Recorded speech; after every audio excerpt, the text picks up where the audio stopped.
generally would have to drop like every other side thing you do to make a task. Oh, and it looks like they're off. Oh, here we go. There's only one task I want to make, but I've got to wait for the task tools for that. They're working on it. FF1 PSP tasks.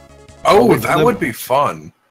There's theoretical tasks out there that are sub-hour for PS1, and the PS1 version has the same functions as the PSP version in a lot of senses, but like with the glitching, it's very easily sub-hour.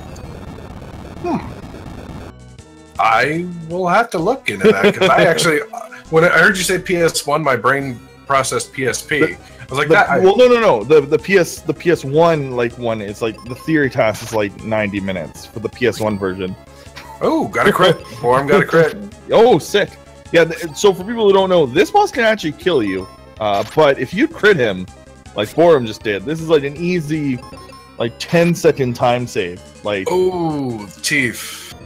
Oh, did Tief actually get the death to? He got crit. Yep. So yeah, so as much as you can crit him, he can also crit you. The first boss is actually like the first 10 minutes of this run is a huge reset point when you're just grinding the game. Oh yeah. All right, second behemoth down. All right, not too bad, not too bad. One death. We can't control that during a race. It's entirely up to the game. Yeah. The actual run starts when you're doing a actual run. It used to actually be timed from your first input on that fight. You used to just be able to sit in and listen to the intro music if you wanted to. I believe that's changed now and everything's just RTA. I believe so. Yeah.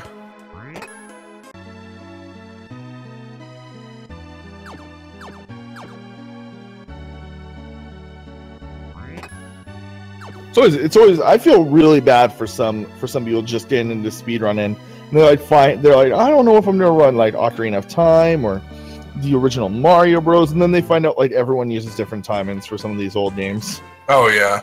Like, do I want to play Super Metroid or Mario Brothers 1? I love both those games from my childhood.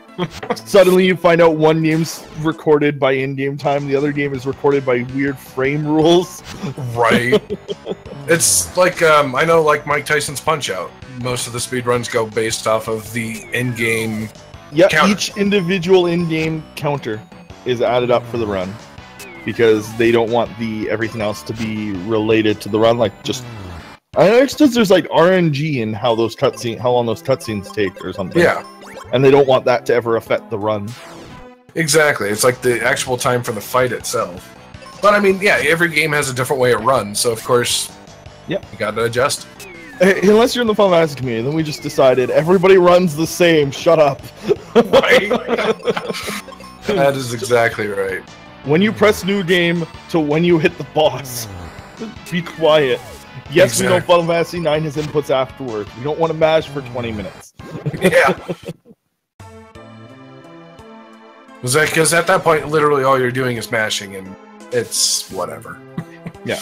So the boss here, this last boss here, this Minotaur who poisons Kaylee, but she's not poisoned in battle. He's weird. He will just die to Cure. That's because of a bug where Cure is inflicting like death onto people, or like it's like considering enemies as zombies for no reason, which is why it won't work on some zombified enemies as well. And it's almost entirely random which characters take damage from it in this game. Oh, okay. I just noticing once again in chat, Bubba the Scrub, for a person that asks what the up-down broken controller does in Link to the Past, it can be used to activate the exploration glitch, for one thing. Oh, so, can it? Yeah. It just straight up activates it for free? Oh, that's, okay. Yeah, it's pretty interesting, I'd say. I never really got that great with the exploration glitch, aside from doing the you do like half a jump and then save and quit, and then you get hit and you get knocked underground.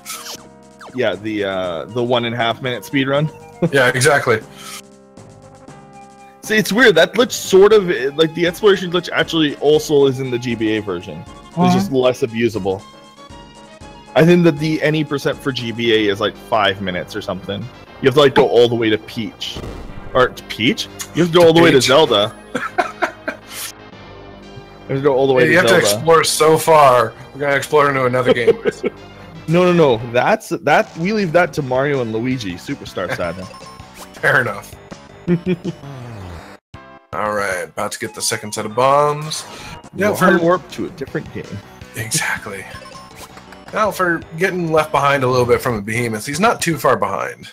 Yeah, I mean, the behemoth death isn't the biggest deal. Boarum got kind of shafted in the... Or no, yeah, TiefBlue was also tiny and shafted in the forest. He was getting some pretty bad encounters. Yeah. So, in this dungeon, they're actually going to be setting up a glitch for later. They need to get seeds, and they're going to need to duplicate the seeds a few times as well. And just so that they have enough to use on themselves, plus still having them in the inventory. Because they need all of their items in a very specific spots in the inventory to fill it. Oh, I just realized it still says setting up for the race on the screen. Not sure if that just didn't get noticed. In before it is gone once it catches up to the delay. Right.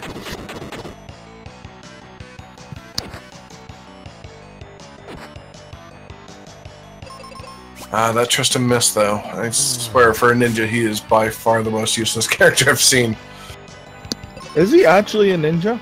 I just assumed he had shurikens just cuz. Okay, maybe he's more attempting of a thief, to be a ninja. He's like a thief bounty hunter person.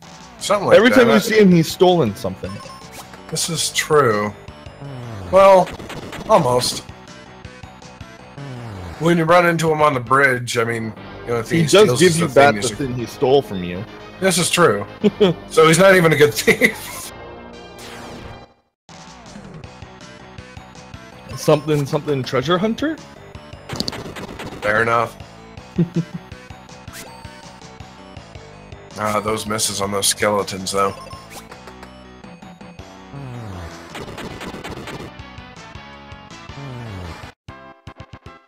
Those misses with Tristram has basically allowed Tief to catch up. Yeah. Tristram is, bad. Yeah, he's a very character. At least life can't miss when you cast on your own party. That's true. And that now is a good point to actually get 3 mobs at a time, because when you get that, you can at least duplicate your seed. You're going to have to do it a couple of times anyways. If you get a bad fight, perfect time to do it. You're not losing any time doing it.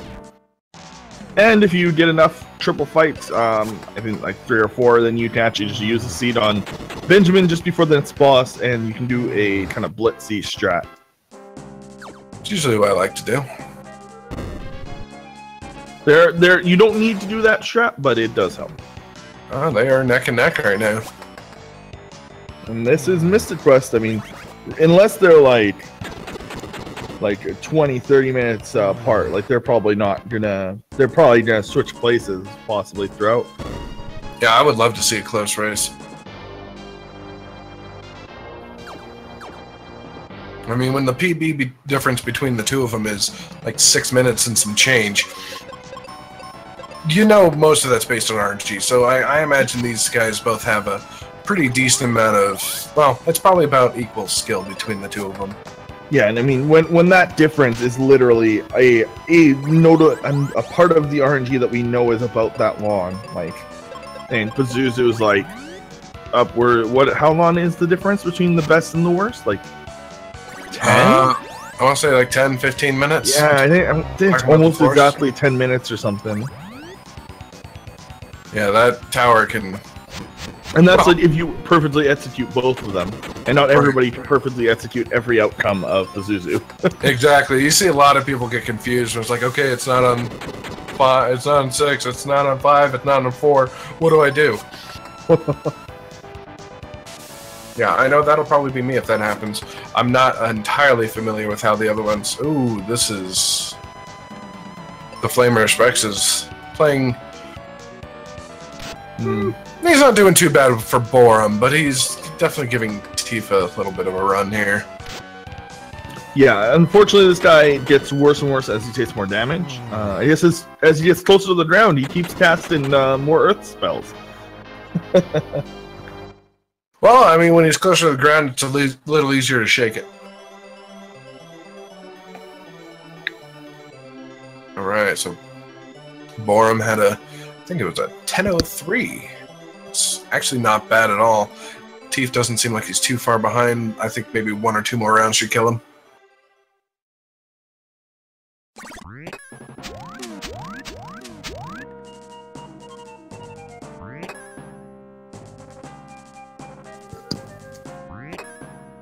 There we go. He did not forget the coin. That's good. Yeah, I think I've done that once. And that's really all it takes before you double check yourself every single time. Go all the way to the focus tower. Get to the door. Press A.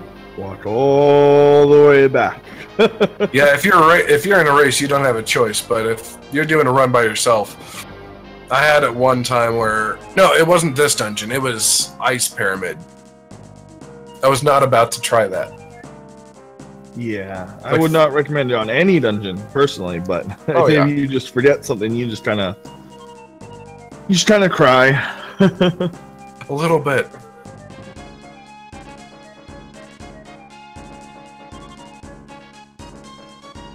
And because of the way that this game works and the way that one of the glitches work, we don't really have the luxury of saving like before things. That'll luckily every fight you can just reset if you die, but you can't actually save and quit anything that could possibly lead to like a mistake or a soft lock, because if you exit the game, you lose the benefits of the resistance glitch. Right. About the only time I can see it being even slightly beneficial is if you have Kaylee at that point, because at least she's not going to get stoned. But then, I mean, you still lose all the extra strengths that Phoebe's end armor has, which honestly you'd prefer to have those instead. Yep, and I mean that's why they don't like say get the. Because then Kaylee has better resistances, but there's better stats on the armor that you get from Phoebe. Exactly. One of the big things is the fact that the resistance glitch exists is very annoying if you were to have to reset for whatever reason. But luckily, you don't have to thanks to the actual reset function. Very kind game in that sense. And moving around this world map is just very simple, luckily. And they are not too far behind, so. No, I mean, yeah, Tief had a little bit of extra trouble with Flamers, but I say there's plenty of things later on that, well, could throw Boarum behind. I mean, even coming up in the ice section of the game, the two bosses there can be a bit trolly, and the centaurs can lose you a bunch of time. Oh yeah, those centaurs are by far the things I hate the most, I'd say.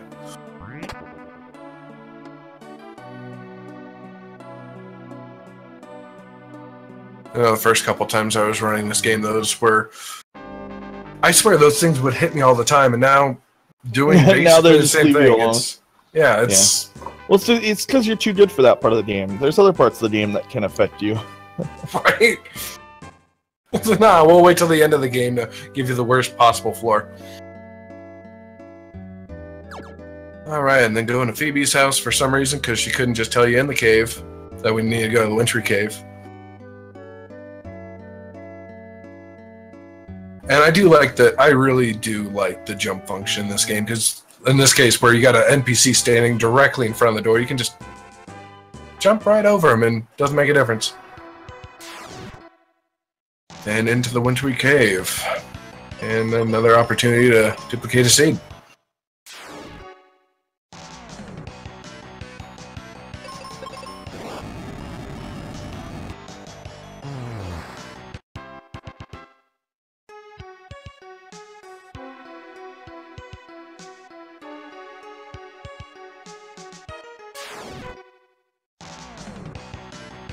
Alright, and yeah, I noticed in some of these fights, like where you get the 3 Edgehogs there, that Phoebe just automatically casts fire, but if you get 2 Edgehogs and one of those Scorpion dudes, she'll cast it on one of them, because she's intelligent, even though all 3 of them are weak against fire, she only thinks of one and just does what she thinks is right.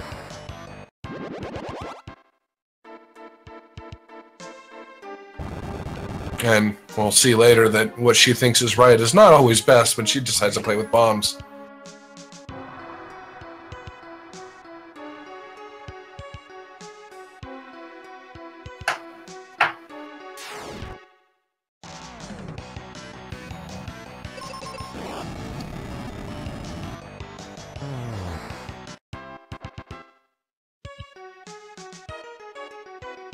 Yeah, it is not a bad-looking ice cave, I'd say.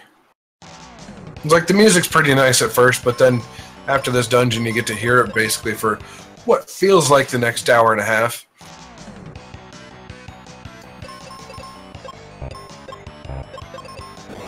I'd say after all the things we run through here, the Ice Pyramid is easily the second longest dungeon next to Pazuzu's tower, potentially. Yeah, I actually, like, my first time going through this casually, I just did not know you could go under that part. Oh, yeah. So long. I hate when games do this and they don't, like, make it explicit. There was an old GBA game, Robopon 2, had, like, areas you had to go under. It never explained or, like, hinted at what was, like, a tunnel. And it was super subtle, like, almost invisible. It was ridiculous. Oh yeah, I understand how that one goes. Alright, first set of centaurs. Let's hope these guys are nice to Boarum. Or maybe they could be a little mean, let Tief catch up a little bit. No, they're nice.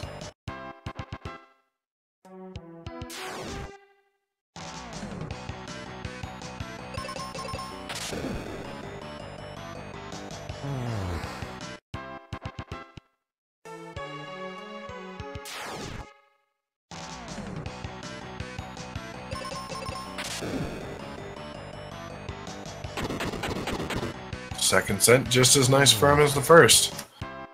Beautiful. So usually by a point where you hit level 7 or 8, you usually have to worry about those centaurs anymore. You're pretty much always going to outspeed them. But just like any other thing, whenever you run into them, if you just happen to see that beautiful little first strike, you don't have to worry about a thing.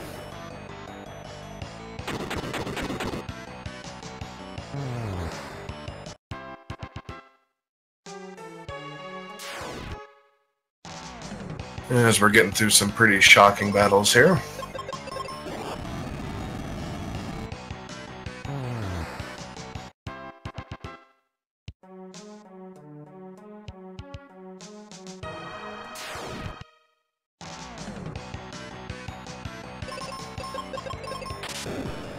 That was rather lucky with the confusion. It wasn't too bad on him. Got confused and still did the right thing.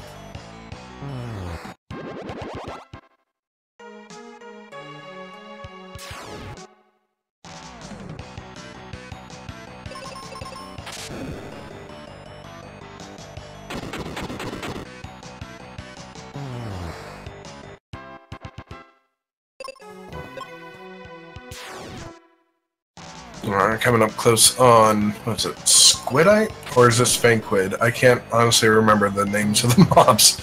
No, one of them's... I think this is Squidite, yeah. The boss? Yes. Yeah, I believe so. I believe his name is Squidite.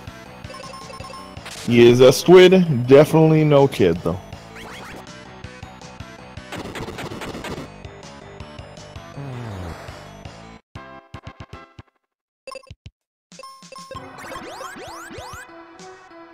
And about as to be expected, Boarum's starting to fight first, so... Honestly, whenever I do this fight, I just hope Squidite just uses Drain. Just Drain all the time. Phoebe will... She won't care. good first round. The birds did not get a chance to attack.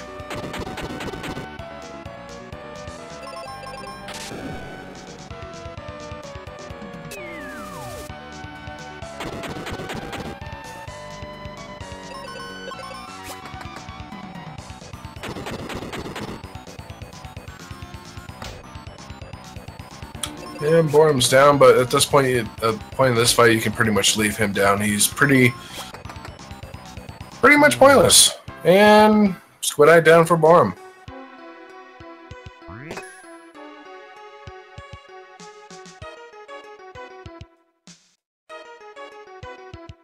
And now Tief is starting to fight. Hopefully his goes just as smoothly.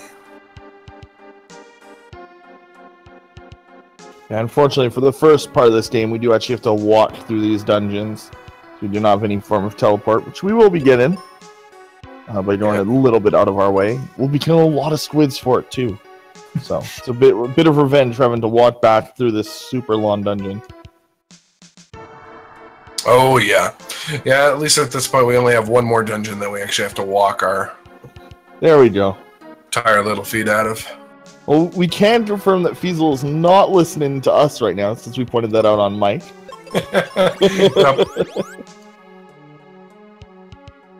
Quick. I was going to say, quick, find a reason to insult him, but that would be extremely difficult, because Feasel's like one of the nicest guys I've ever met, so... Oh, yeah. I mean, to set up all these things, and he's got a lot on his plate, and we're human. We can't expect to remember to do every little thing on there. Yeah. And, hey, all of us have done that at least once on our own streams. Oh, I mean, there's been times where I'm like 5 crystals in on my rando, and it still says, this race will start eventually in the near future, maybe. Because that's what I have on my screen. I like it. If you've ever tried to start a rando, you know my pain.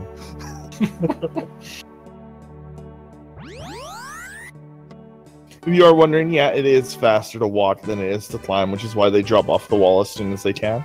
Exactly. Rather than crawl, it is just a little bit slower. Well, J Shadow, prepare to be disappointed. Perfect RNG in this game is... I'd say that's 0.001% chance. I'm sure I'm off by quite a bit, but honestly, the chances of getting perfect RNG in any game, as much as we would love it in this, probably not going to happen.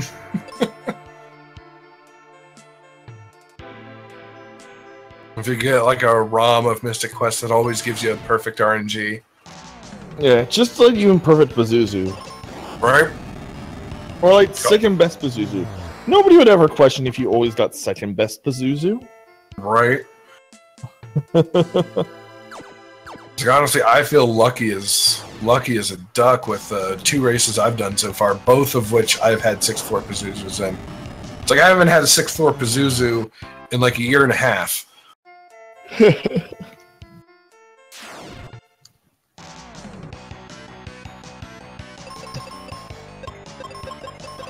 It's like, and I say when I was racing Cyclone, I just happened to, it's like that actually saved me. If it wasn't for that, I would not have won that race. But aside from that one point, I mean, ours was neck and neck the entire time until I got to Pazuzu. All right.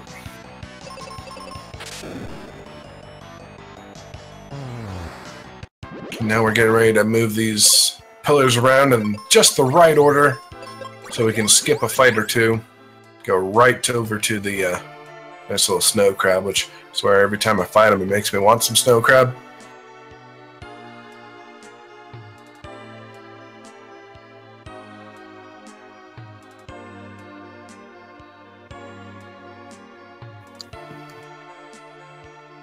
Legit stopped wanting to run this game when I got 6th floor 3 times in a row in practice.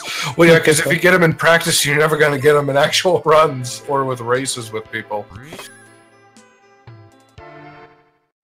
But yes, the emotes are different today. Obviously, you can click on the weird emote and you can see why. Would recommend.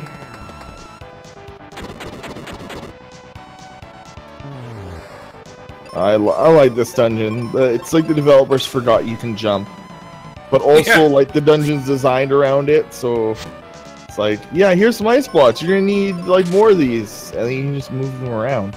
They didn't like. It's not like in Zelda where like they get stopped if they're once they're in their right position. Even in Link to the Past they're not, but in later Zeldas they're quite limited to where they can go. But it's kind of weird that they did that. Yeah, exactly. Easy solution, Jiggart. Don't practice. Don't ever practice this game ever. Yeah, I think you're supposed to like grab a completely different icicle to do that last one there, and that's the one that's kind of cheated in. Right.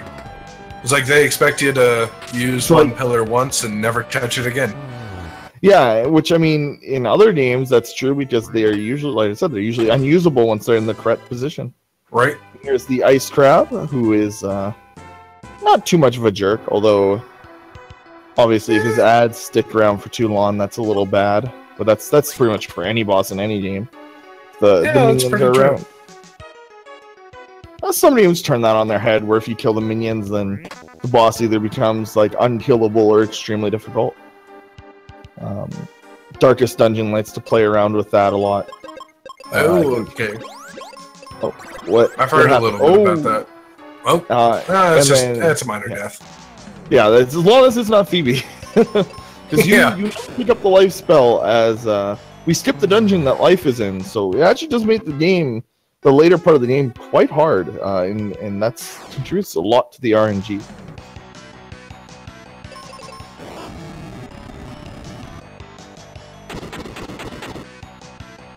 Yeah, that is definitely true, Jiggly Sync. That's the only one I know of that you can move up until that spot. Once it gets there, you can't move it again, and it's stuck there, which is good. They even have the mechanic in this game, then, and they just didn't use it in the rest of the game. Huh. Maybe it was intentional. Who knows? Yeah, I say the only thing that would have changed that there is if they would have put a corner gap that pillar would have had to have been in, so you could actually jump over to it. But seeing as it's an open area like that, it's fair game. Alright, we are both inside of the ice pyramid here, so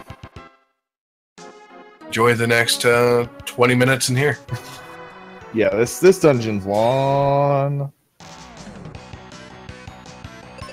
But also on the bright side, this is the last time we'll actually have to walk out of a dungeon. Yes, from now on. Once we leave this dungeon, we do get the exit spell. With maybe a little or maybe a lot of hassle. Yeah, depends on how the game. What the game is. Yeah. It's kind of our fault for trying to do that so early. Well, they put it there. We have to do it. Well, we're not supposed to be this low level. This is true.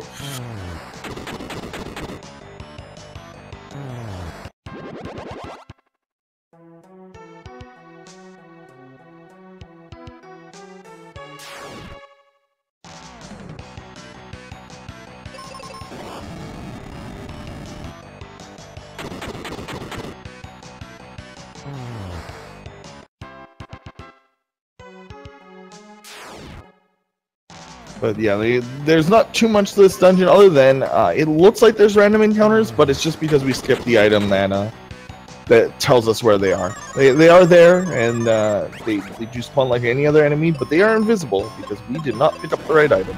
Yep, we leave that magic mirror there so Link can pick it up later so he can teleport between the light and dark world. Well, at least that's what I tell myself now. Ah, the eyeball carriers.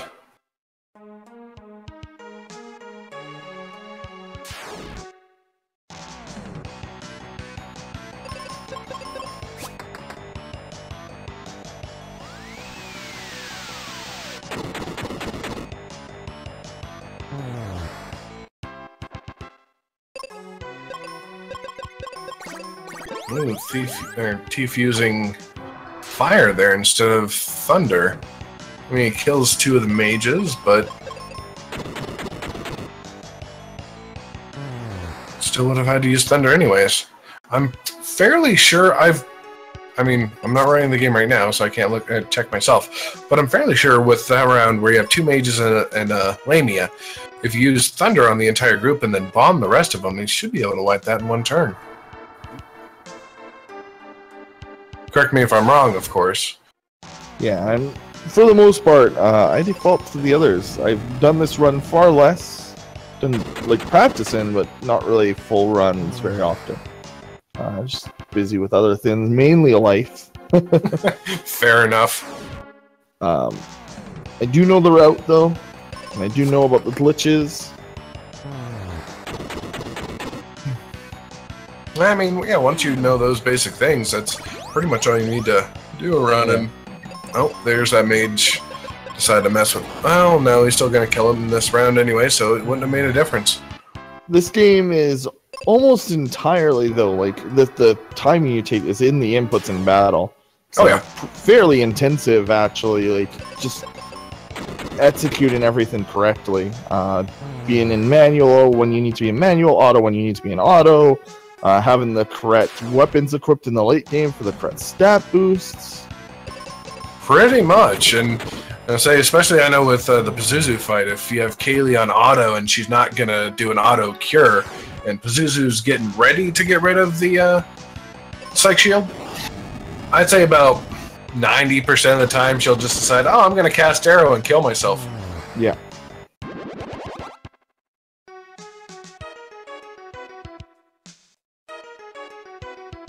And the menus are okay in this game in the battle. Like you can input fairly quickly. They're not the best menus. They're not like F5 or something quality menus, but they're not bad. They're not like Neslo kind of like clunky.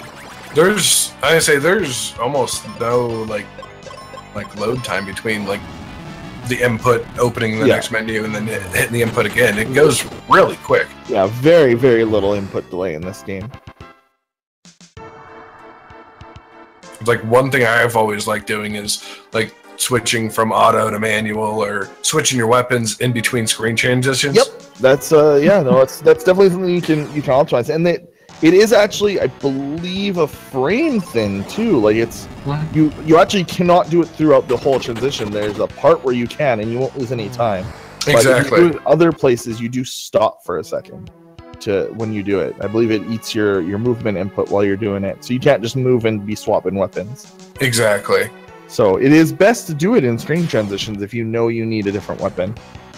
And that is a skill that you develop, and like the timing is fairly exact. It's kind of cool to do.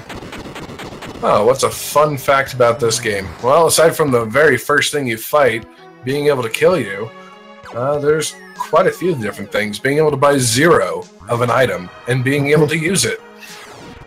The other thing would easily be the fact that a fun fact outside of the game, which is about the game, is it was the very first European Final Fantasy. There was no Final Fantasy games before this game, I believe.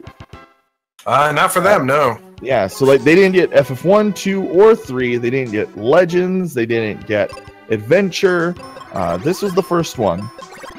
I believe that their next exposure to Square Enix games were the PS1 ports. Yeah, I believe that is for all the games. They did get every single PS1 port though of the Square Enix games, so they did not miss out on those. Whether you consider that a good or a bad thing is an opinion. Yeah, I was gonna say the main difference between like for some of the PS1 ports, it's like Final Fantasy 4 or 2 on the SNES. It's basically the same game.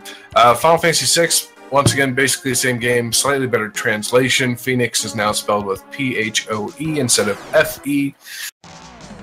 I think that was most, except for in one spot where right after you leave the Phoenix Cave, it still says Phoenix Down spelled incorrectly. I think they just missed that on purpose, or I don't know.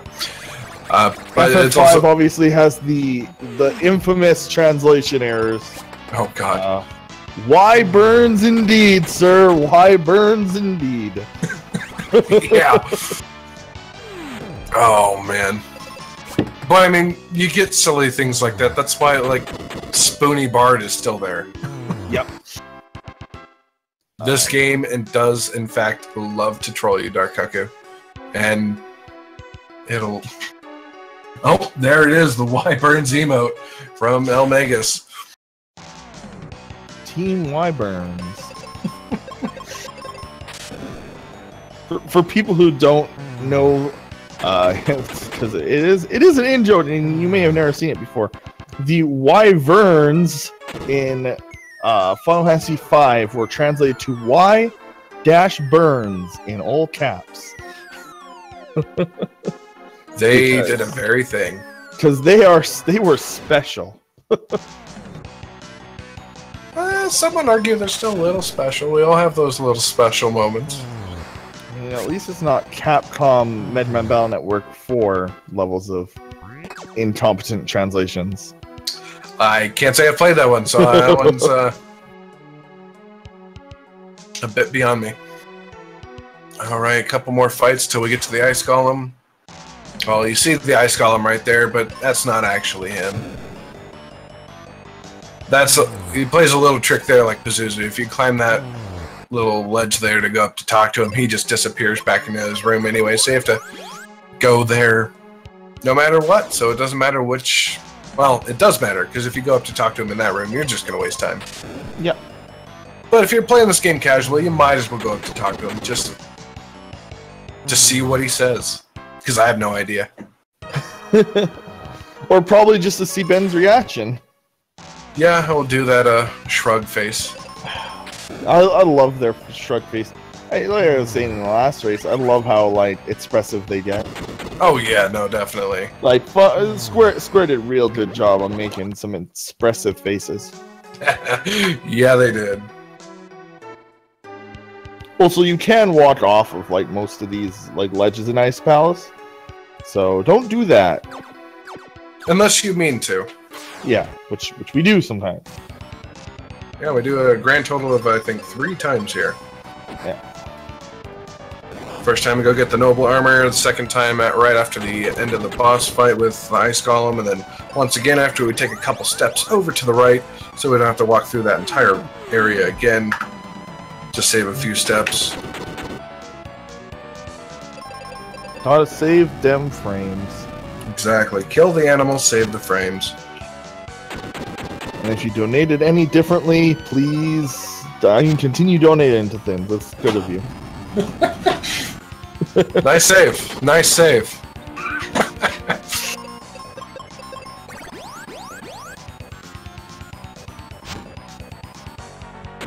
Honestly, I would love to see, like, in one of the upcoming GDQs, I would love to see either at least a run of Mystic Quest or maybe even a race.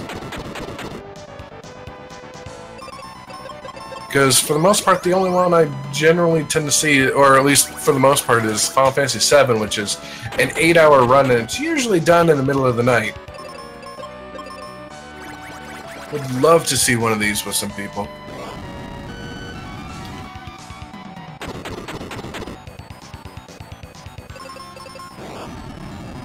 Oh. I've been staring at Tief so long, I didn't realize Boarum's almost done fighting the Ice Golem already. Yep. And he's done. Yeah, the Ice Golem really, there isn't much to say about him. You have resistances that deal with him pretty well. Yeah. And like you just bomb him. Like you can actually. Is this the fight where you can use axe, or is that later? No, the fight that you were Crab. It's Crab. Crab yeah, you can use axe on. Yep, boss right before this. Only fight where the axe is useful. Yep, and even then it still can miss. So yeah, if you don't feel lucky, it is the speed strat rather than the consistent strat. Exactly. It's not that much of a time save either. It's mainly a time save when you crit. Yeah, and if you don't miss. Yes. Although, I mean, if you miss and feels bad. Exactly. Generally, if you miss once, just switch to bomb and you're good. Alternatively, if for some reason you're low on bombs, you would switch to axe. Like if you really wanted to do that instead. But in a race, generally bombs are safer. Oh yeah. Or see how Boarum has nearly as low amount of bombs as you can get.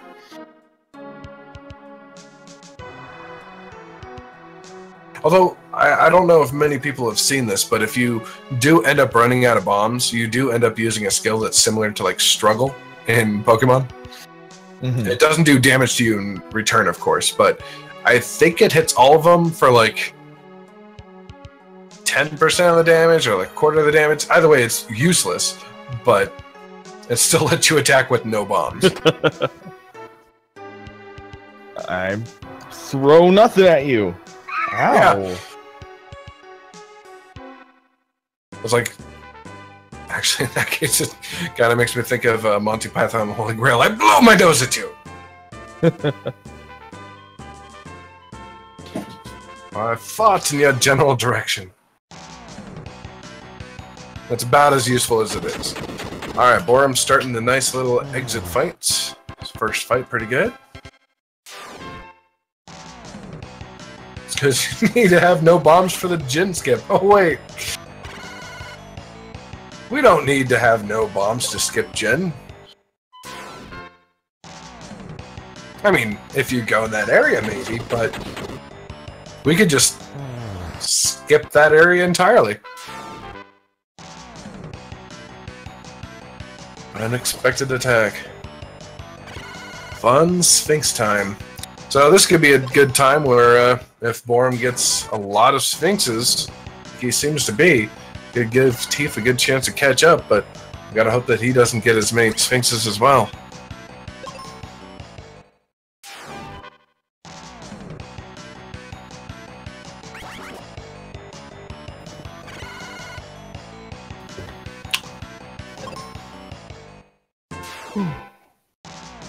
Right.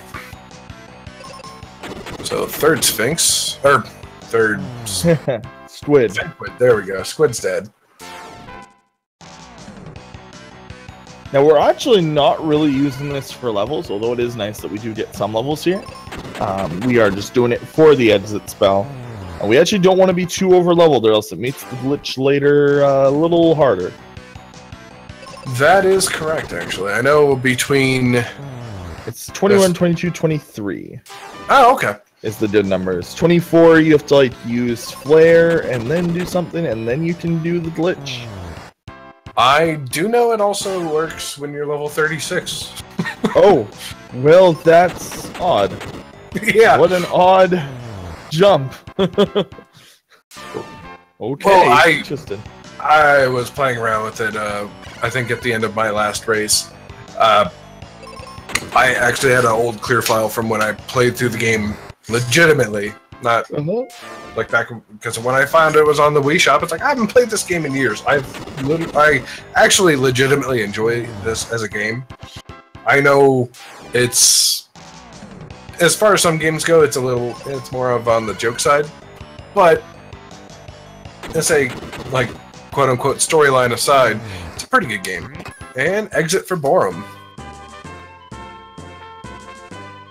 And Tief is now starting the exit, so hopefully these are good for him. Hope will help him catch up a little bit.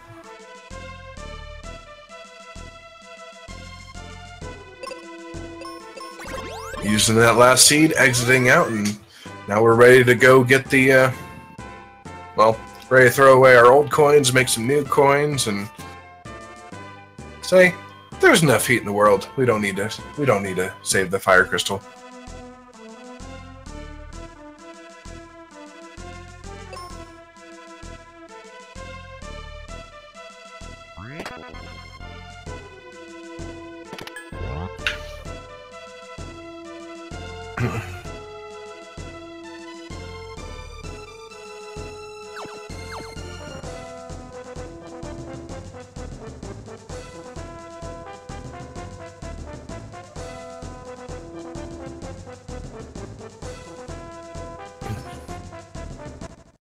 Alright, not a whole lot to extra say for Tief aside from he's just having a little bit of bad luck with some Sphinxes.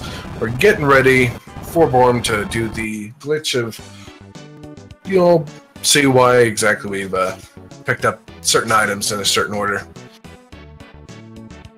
This game allows you to buy literally 1 or 0 of something, and it puts it in your inventory.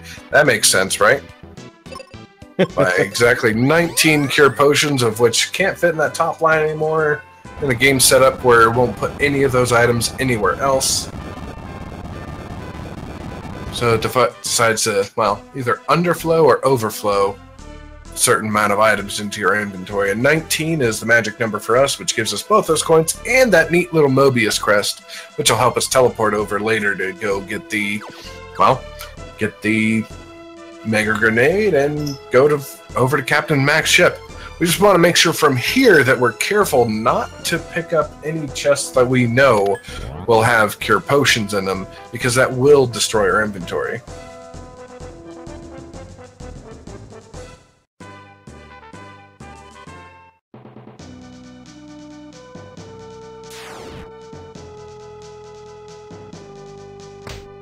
Let's catch patrols before it was cool. Was it really ever cool to be a troll?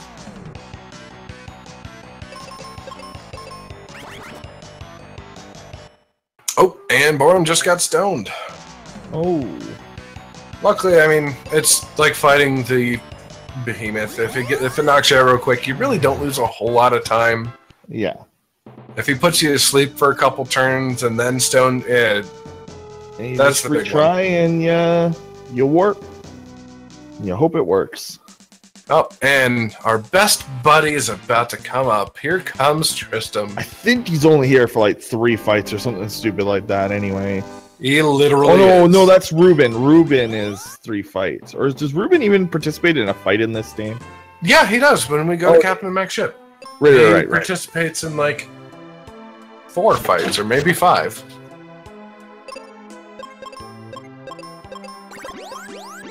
Tristram literally does participate in 3. You fight the mummy, the 2 ghosts, and that's it. Tristram's only job is to be able to kill a ghost in 1 hit, and he misses doing even that. The mummies and the ghosts show their affection for him by choking him. And the ghost decides to duplicate itself.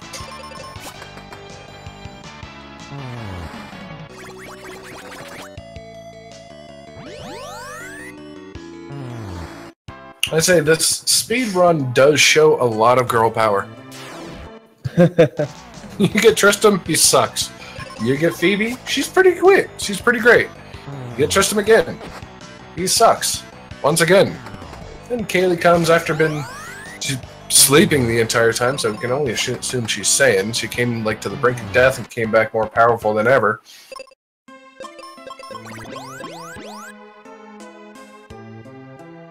Oh, Tief, yep, use, there you go, exit, buddy.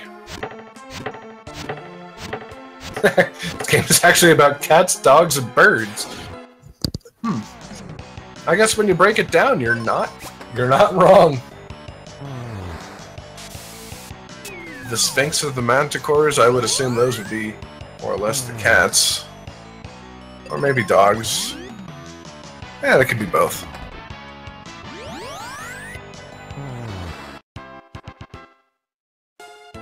Well, the birds, of course, being Pazuzu and the big ones. There's a few little birds, but they're not really... They're not really too detrimental. But, I say, aside from the Cerberus... Not too many dogs. Yeah. And, I mean, the one like the big dragon we would fight, we only fight him once instead of twice. Right?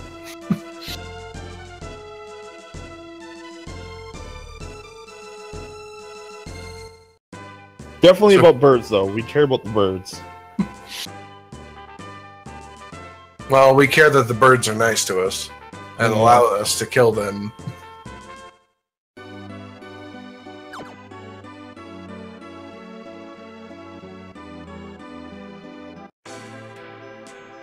Alright, now we're going down to Spencer's, where Tristram will leave us, give us the Dragon Claw. Phoebe will get upset that we're not bringing her along, blow something up. Teach us how not to use bombs.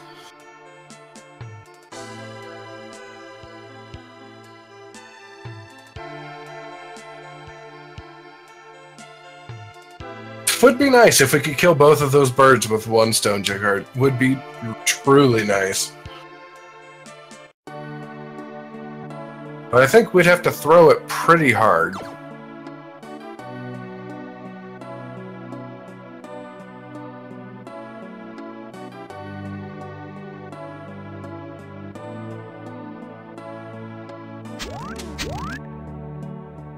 And here we get back the Dragon Claw that was taken from the first dungeon. Right? It's kind of surprising how such a great weapon is hidden in the very first dungeon. If you would have gotten that. Too bad there's no way to like actually get it early. Like some glitch. Right. Not the only way you could actually open the chest. Right. Yeah, I think the only way you could possibly manage to get that early would probably be playing on a randomizer. Yeah, but most likely. All right, I've tried a couple of the randomizers. I decided I'm probably never going to try those again because they're really a crapshoot in the end of it. I mean, you could get a really great partner like Kaylee. The first Kaylee could be great, and then you get Tristan, who, well, doesn't change. He still sucks. Or you'll get the first Phoebe, who's amazing, and then you get second Phoebe, who, like, apparently somehow is half as strong, which doesn't make sense. I mean, isn't that the point of randomizers? That chaotic fun? It's definitely chaotic. I will give it that. Fun is a strong term, and they're walking right past each other right now. If only they could see each other. I always like that idea in like these races. Like, oh man, if only they were on the same screen. Right? Oh man. Could you imagine Link to the Past randomizer where you could see the opponent like anytime you guys were on the same route in? Oh, that'd be neat. Like, I wonder if he's on the right. Like, maybe I should follow him. That would be kind of cool, but almost impossible. Right, you get like a race of 10 people. They're all starting from the very beginning. You just see like 10 Links all just coming out of the house at once, all rushing over to the. That's an interesting thought. Get on that, Vitor.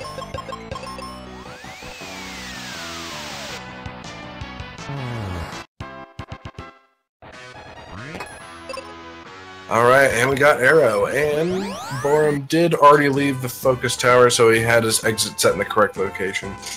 I always thought it would be interesting, and also really broken, since you're technically in Doom Castle at that point. If you used exit in there, it would just put you at the entrance to Doom Castle. But that would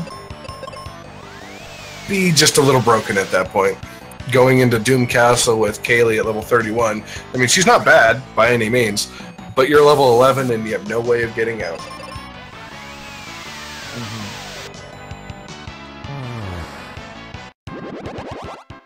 Oh, and technically a dead level up, because I think if you're petrified, technically you're dead. Or fatal. Yes, petrify is considered death. Luckily, in this game, it is healed at the end of battle. I believe all status conditions are, so. No, blind and poison are not. Oh, okay, right. It's just most of the time that you get poisoned is, well, the first boss fight with the Flamer Rex has a chance of poisoning you, but I think with this glitch, poison's resisted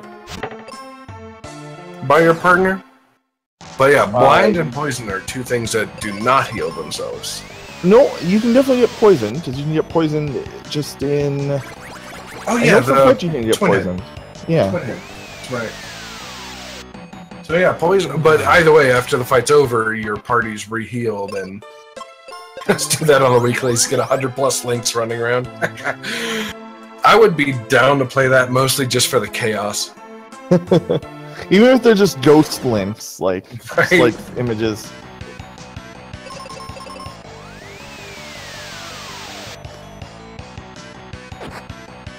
Suddenly, as escape happens, everybody goes in a slightly different direction. Right? Everybody second guesses their route in. Oh man, that would be amazing. I'd watch that. I'd join in that. I'd do both.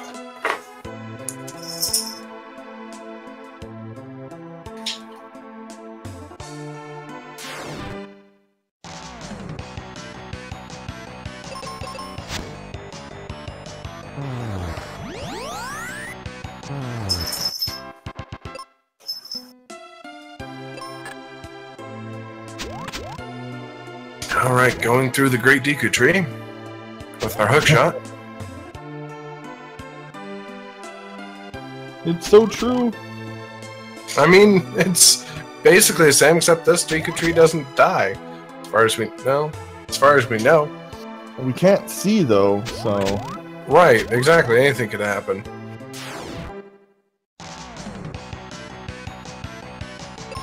It is a good thing that the overworld decides to just...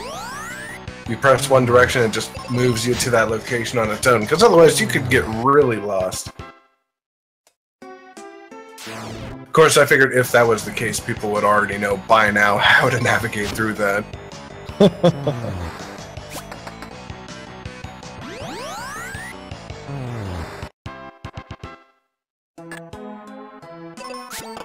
Alright, Tief is almost to the Great Deku Tree. Still a fairly close race overall. A big thing that, as always, could always settle this is always Pazuzu and even Zu, or Zoo, or however anyone wants to pronounce that.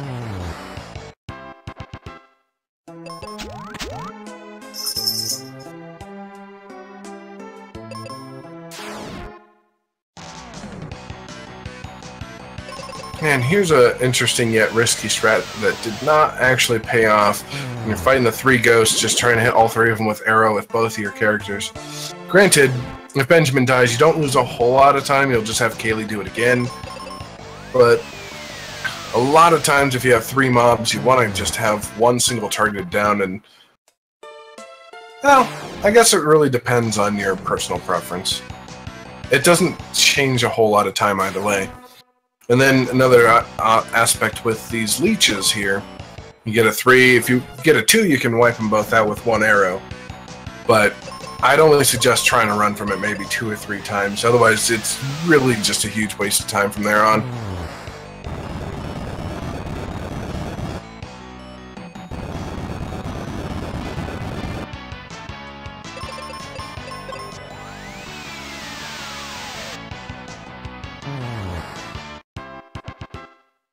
But if you have the time to spare, also it doesn't hurt to give it a try.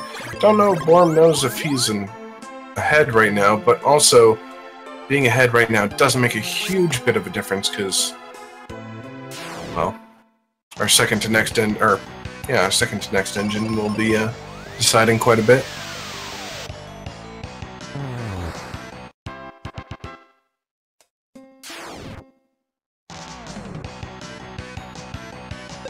Ooh, and there's one I always hate to see, the ooze with the 2 leeches when you're inside the little mushroom area.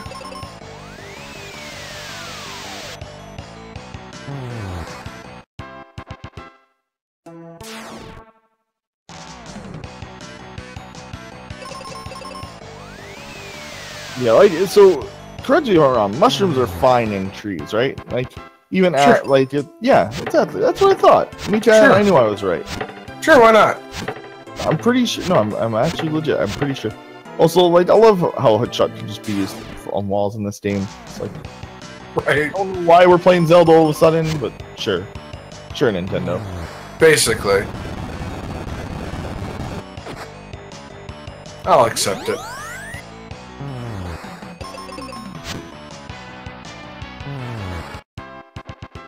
And for some reason, the leeches are weak against axe? Sure, why not? We'll accept this.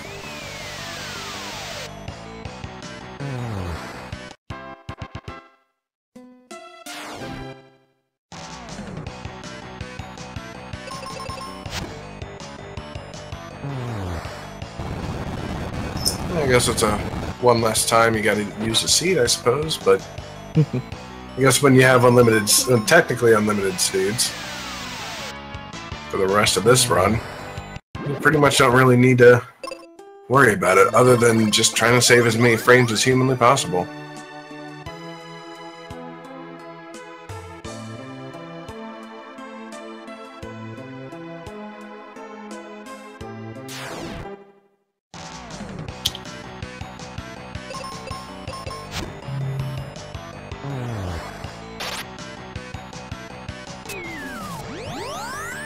Yeah, as we see here, Boarum just got poisoned, so he's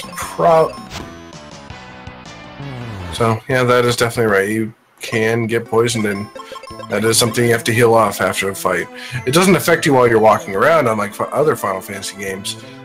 The only time poison really ever affects you is at the end of a current round.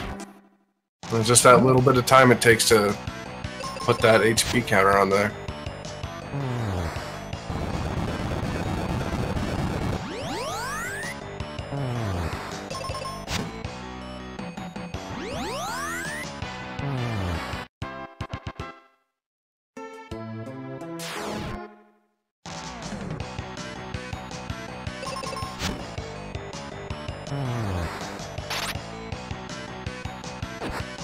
Boarum seems to be having some pretty solid fights.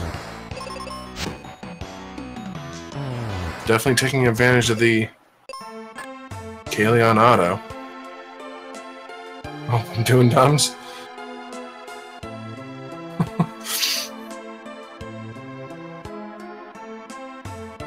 What are you doing, dumbs? Oh no. Ben, why'd you die?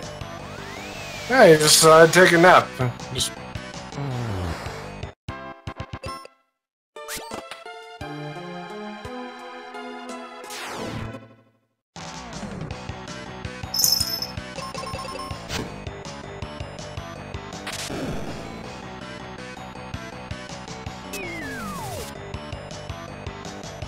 Oh, Boarum just used exit accidentally on the slimes, and that does not work. They reflect all magic and are immune to...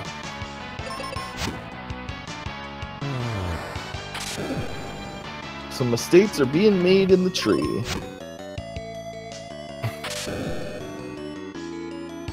I actually have realized more often than not when I come up against these things, that's generally where I tend to make some mistakes. Because every fight before that, you're exiting one thing, having Kaylee cast arrow.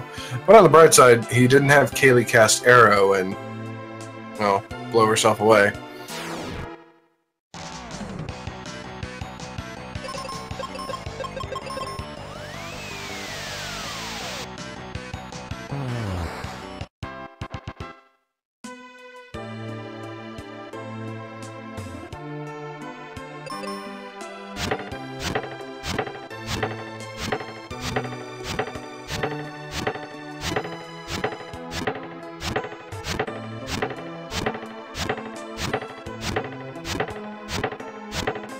Alright, cutting through some more mushrooms, getting ready to fight some more slimes. Tief ran into a slime with a couple leeches, decides to take the fight. Gets caught on fire, and Benjamin decides to take another nap. Hey, and luckily, so in this game, even if the character's dead, they do still get experience, so. Right. Well, and the only person who gets experience is going to be Benji anyways, so... Yep.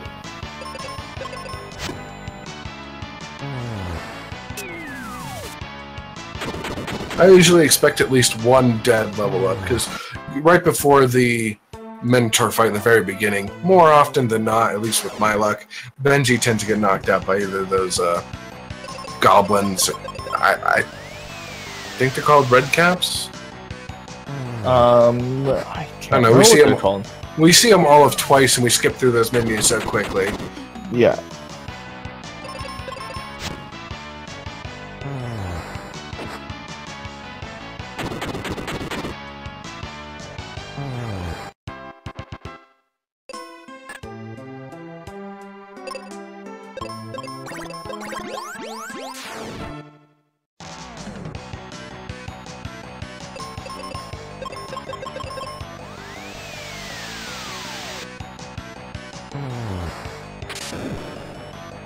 Alright, we're getting closer and closer to the end of the tree.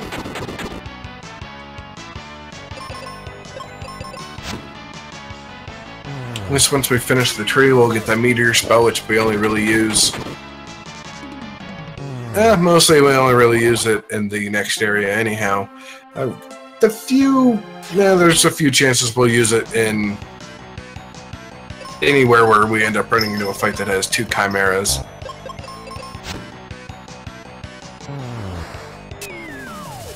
Simply because once we get Flare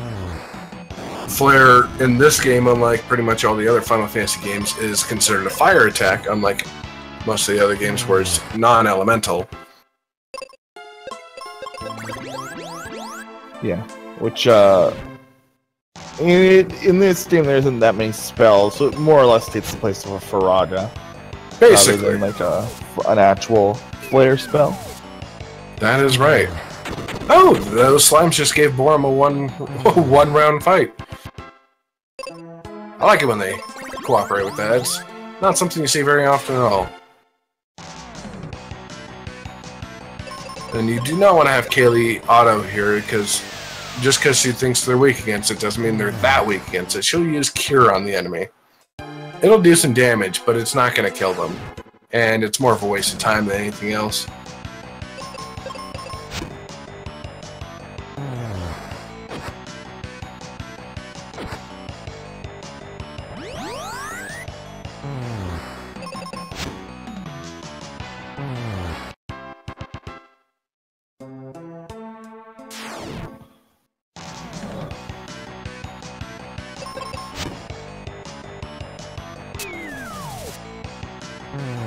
Again, this dungeon is not only long, but uneventful. Like, yeah. This and the Ice Palace are long and not too much excitement. Like, they are, you go through them. Like, if the runners are not making grievous errors, they'll probably stay exactly the same amount apart, because there isn't even really that much RNG in the actual fights themselves on the way there. No, there's very minimal RNG between these things. There's a couple things that can stone you, but you don't run into them that often, so it's not really a huge difference there. About the only real RNG is if the enemies are going to get crit on you, which, to be honest, doesn't happen all that often. Oh, and Tief taking a chance with the Dragon Claw on the slime. Saves a little bit of time. The animation for the bomb is a little long, and it's going to have to go to round 2 anyway, so I guess if you're going to save some frames, you might as well save them there.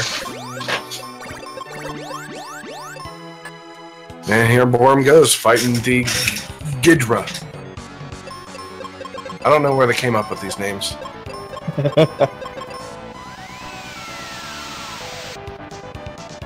Oh, and I don't know if I saw Boarum go this way, but Tief taking the first door to fight the 2 oozes and the Skulger.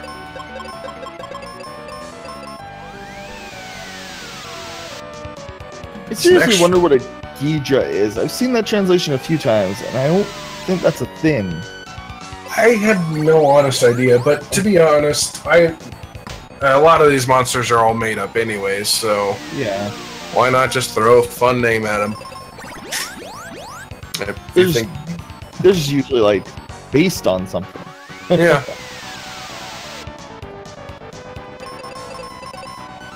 Very true.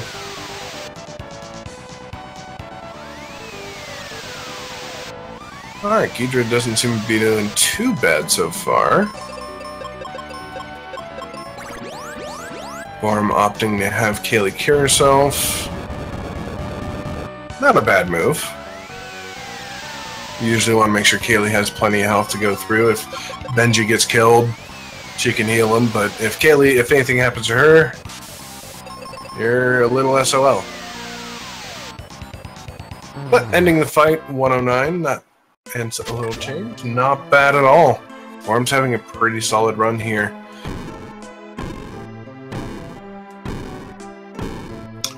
Goon, kid!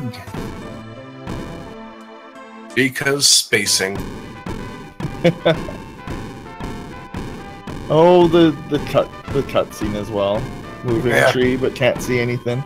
Oh, the clouds are shaking. Run away!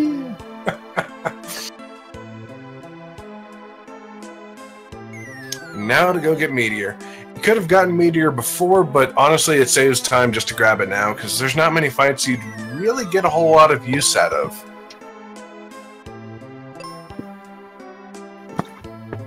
At least not until Mount Gale, where we go to fight Dullahan.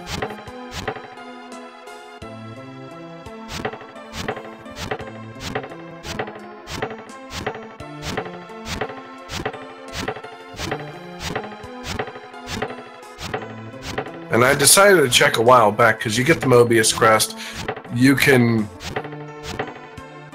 go through Fireberg to pick up the Mega Grenade if you really want to, but I have found using the Mega Grenade in the Deku Tree against those slimes still takes the same amount of turns to kill them, so it was a huge waste of time.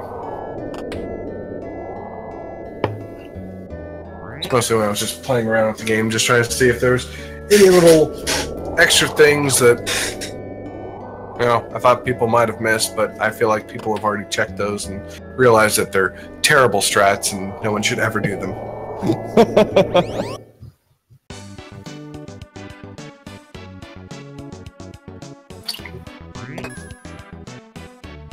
Only guy who knows how to use the grenade, and the only instruction it gives you is just to throw it. Don't light the wick or anything, just throw it.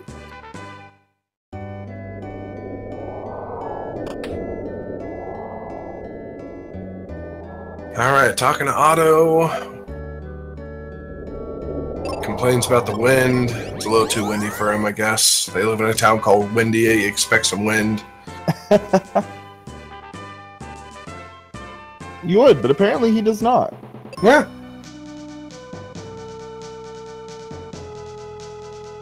I guess the wind blows away the Rainbow Road. I don't understand how that works, but sure.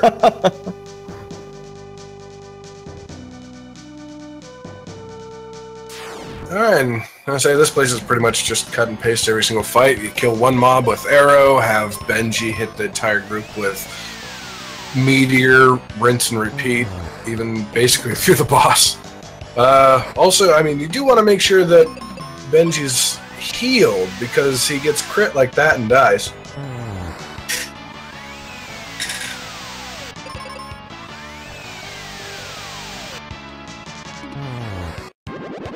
Hey, a dead level up.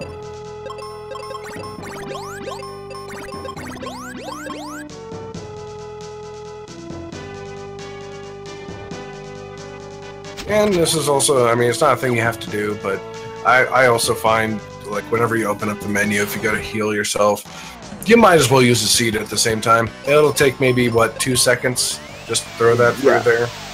You should probably, like I pretty much see most of the runners do that, especially in a race.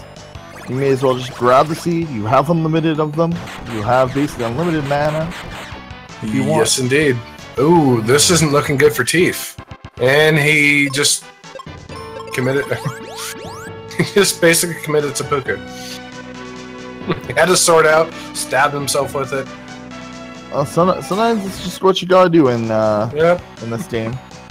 Yes, indeed. Of course, these Scourgers are just kind of like Za at this point. They're just using basically their version of Doom Dance on them, and it's happened to work on Kaylee. That was a rough little fight there. Those skeletons are not friendly.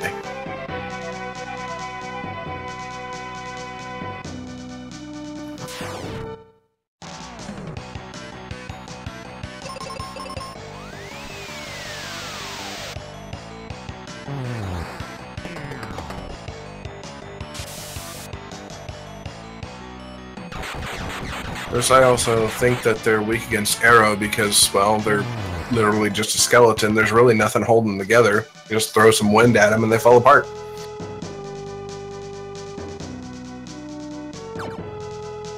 Alright, either way, we got one fight left. Knock out a few vampires, go fight Dullahan. We'll see, I recently learned about the heal strat against Dullahan, which has a chance of poisoning, or not. Well, yeah, poisoning, paralyzing, casting, or basically inflicting status effects on him. I'd never really utilized that much. So I'm not sure if Boarum uses that or not. Watched a couple of his runs, but I must admit, after playing through this game so many times, I don't pay attention to every little aspect of it. Yeah, I mean, it's not... I wouldn't necessarily think that everybody who even speedruns games for years would know everything about it. There's a lot to a lot of good games. Oh, definitely. It's like, I'm sure there's a lot of people that have done the speed run on this that doesn't even know what the lava dome is.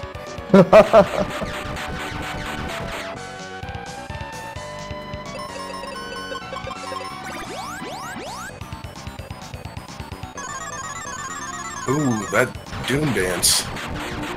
Luckily I missed.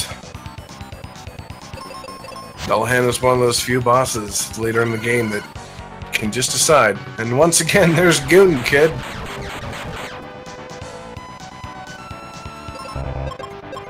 I never even thought of, when I was playing this game as a kid, I always read it as Go On Kid. Because, I mean, there is enough of a space between the first O and the second O. There's 2 lines between it, unlike every other letter that has 1 line. But I mean, if you're just glancing at it, it does look like Goon Kid. Goon Kid! Which I guess you could actually just name your character Goon Kid. You could, and then it's just cheering you on. Yeah. Could you imagine if the game actually looked at your name, though, for that? Yeah, right? I don't know if that would be how easily or how hard that would be to program. Probably hard, but it'd be kind of funny just to see Tief's name on there. Semicolon dash semicolon 7. Who put that in trees?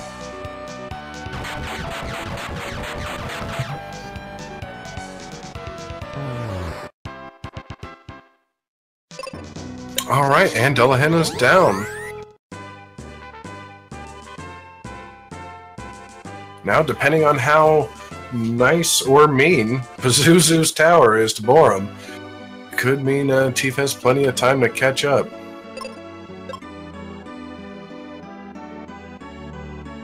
Cupid block it. No one likes being confused. Or paralyzed. Actually, I know Cupid Locket gets rid of confusion. I think it's confusion and poison, if I recall. And the Aegis Shield is petrify and paralyze. I think you're right. I don't think we ever get anything that protects us from being put to sleep. We don't in the speed run, but I believe we stip a helm that does? That's entirely possible. I mean, we never, ever pick up a helmet unless you decide to pick up the Apollo helm next to Dullahan, but for the most part, I don't see a point in getting it. Yeah, I don't think many people opt for that.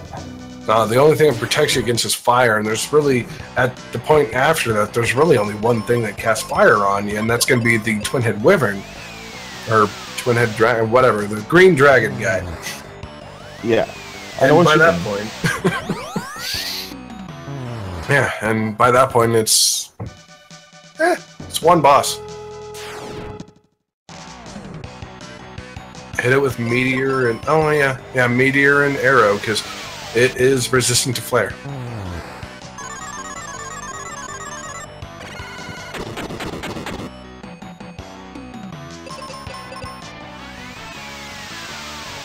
But right now, we are seeing Boarum doing okay. I mean, he's in the tower, I think. Is that the right background for the tower? Yes. Yes. Yeah, yep. I'm not crazy. Sometimes, like, I think there's a background that looks kind of like the tower, close to the tower, and it throws me off every time. Oh, well, I was gonna say you're probably a little crazy if you're like voluntarily speedrunning this game.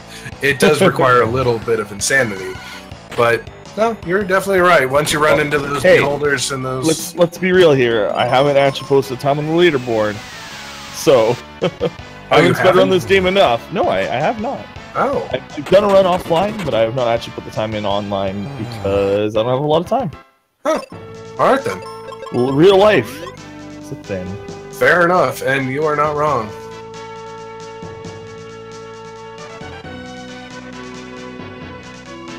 I got a job, and that is good, but that does not mean I have time for anything else.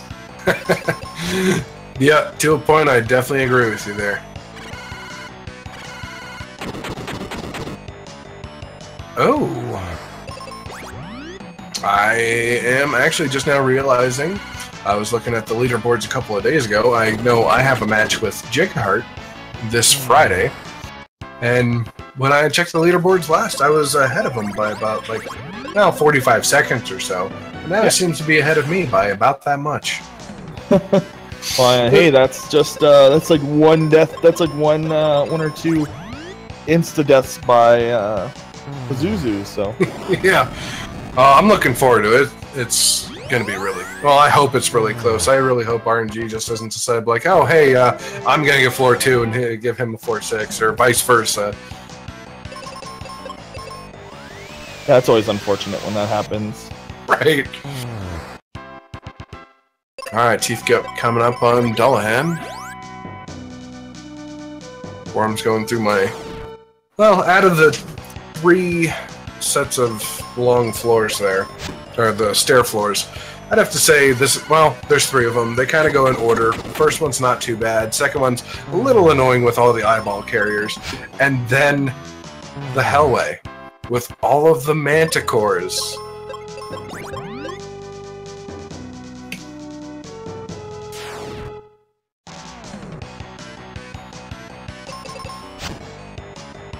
Go to cast life on the first one, you see it miss, and then you know you're going to reset that battle.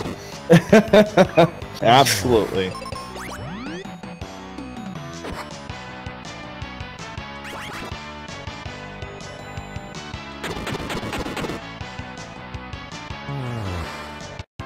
Yeah, no, I've been watching some of Boarum's runs, and yeah, I do agree with that. He has improved quite a bit.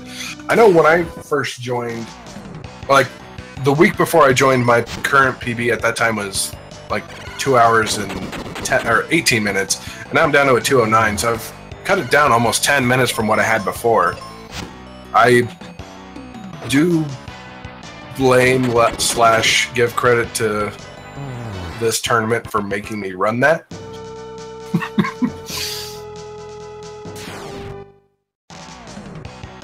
Everyone gets floor 2. Yeah, might as well. Okay. I should know. If I ever see, for the most part, if I ever see a Mystic Quest emote, I should pretty much assume it's from Elnagus. I think Bowie has one. Does he not? I believe he has a Mystic Quest related emote. I've got a couple from, well, Frankerface Z, of course. Right. Those don't count. Well, they count, but they don't count.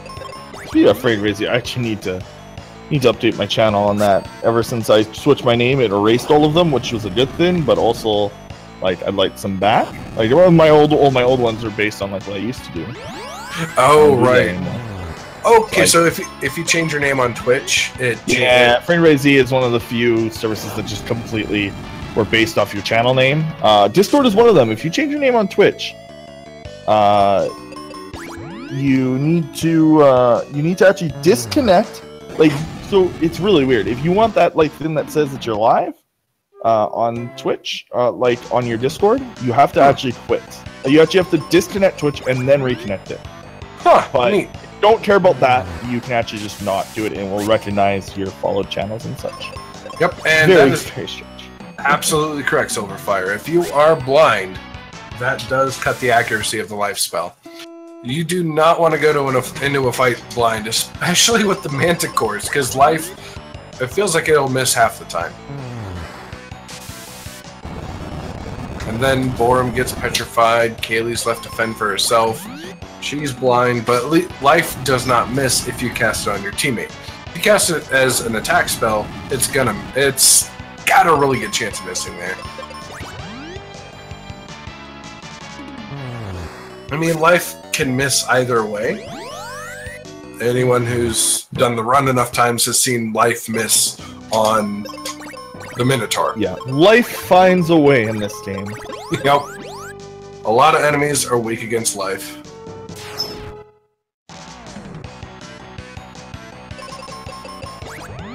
I always thought that was weird. Or at least since I found that out after when I originally started learning the run a couple years back.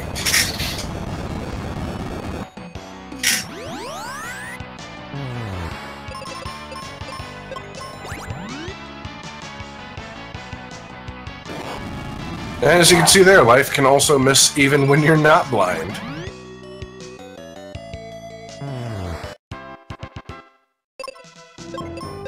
Alright, we are both now in Pazuzu's tower.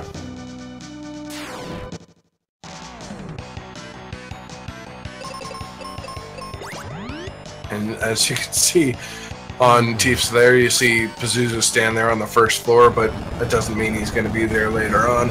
As soon as you talk to him on the third floor, he off and poofs off to who knows where, hopefully the 6th. Fun numbers. Tief is behind by less than the number of encounters difference between floor 6 and floor 1. So, it's still anyone's game.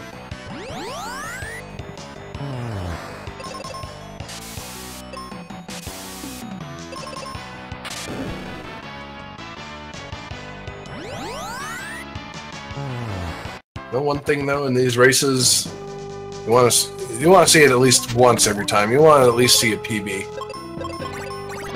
Agreed. PBs are very nice to get. Oh, definitely.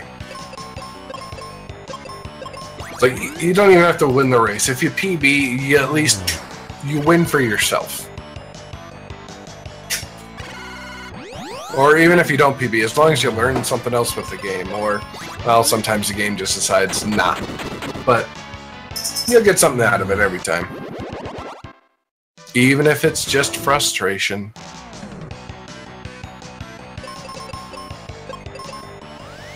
There's Pazuzu toying with Tief there for a sec.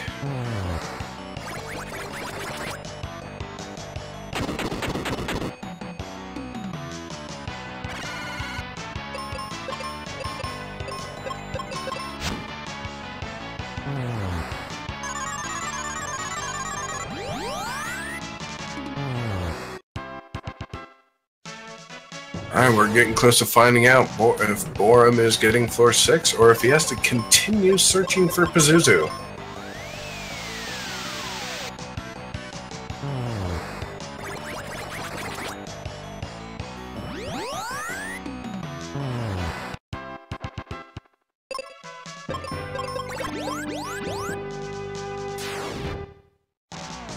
Last time we got some pretty trolly Pazuzus.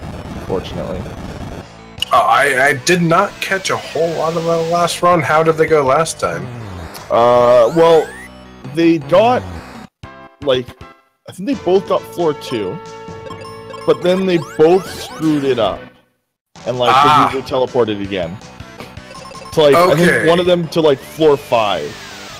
So then he went from, like his start position to 2 to 5. Or something like that. It was pretty trolly. They trolled themselves a little bit, but it wasn't the best. Yeah, this is fair. Yeah, in those cases, there's not a whole lot you can do about it.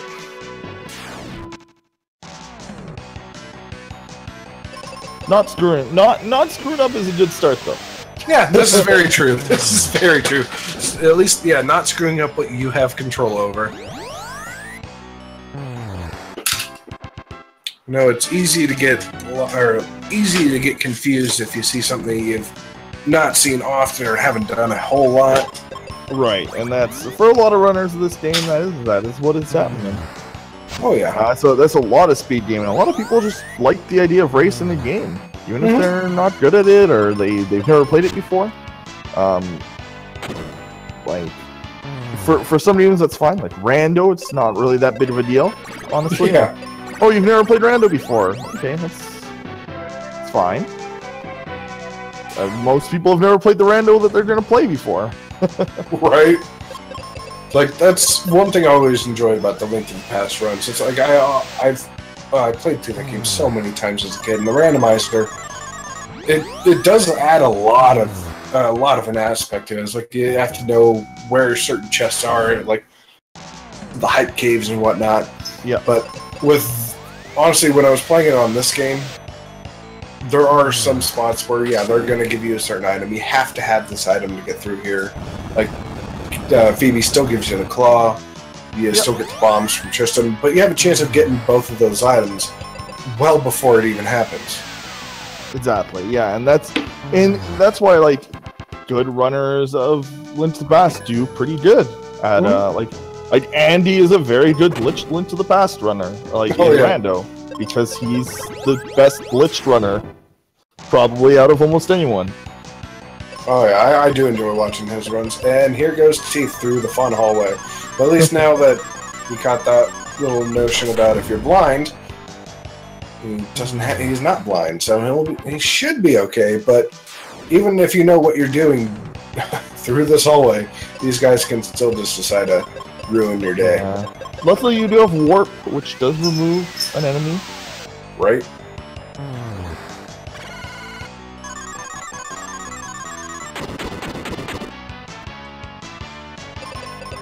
And as I find most of the time when I'm going through this hallway, I pretty much have to heal between every fight because these guys just pump out the damage like no one's business. Alright, let's see. Oh, no. Boarum is not floor 6.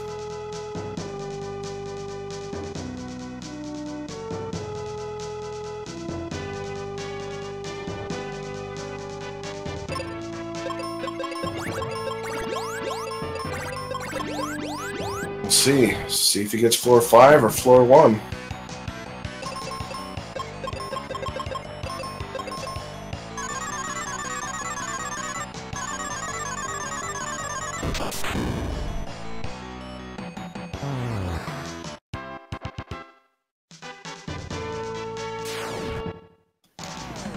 That is not a fun Manticore fight.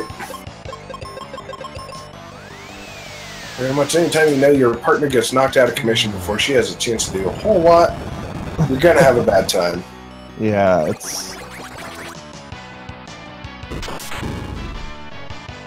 generally something you want to get better. Like Kaylee is kind of important. Actually, your partner's always important in this run. Right, because you're the one who's holding them back. Pretty much. I mean, in this run, that's absolutely true. And Tief accidentally used life on Benjamin instead of Manticore, but it worked out for him. Yeah, life, unlike most other attacks. Or actually, I don't know if it works the same way with Cure. We don't use Cure against the enemies that often when there's more than one. But life, if you kill an enemy and there's still a couple left that you want to cast life on, it'll redirect your cursor to your side. I can't remember how that works. See, these games are always kind of weird on that, like where your cursor ends up when certain things happen. Oh yeah, like, especially when menu options disappear. Seems a bit weird about that. It is a very game.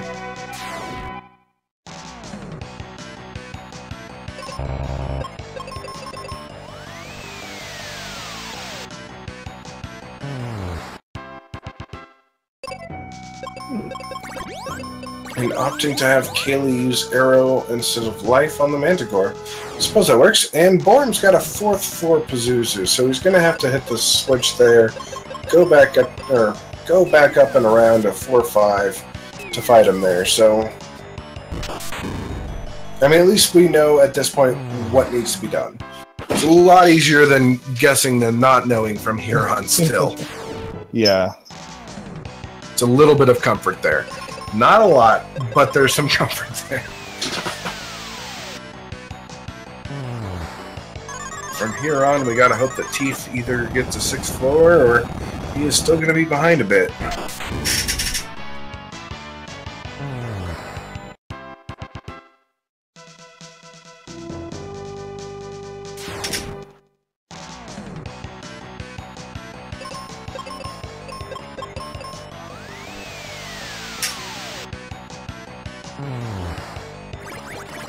Boarum opting to use the Mega Grenade on?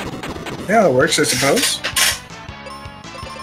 The Beholder using Blind on Benji instead of Kaylee, which you see her do more often than not. Beholder gets healed only to kamikaze on Kaylee. Didn't serve much of a purpose there, other than just wasting a turn.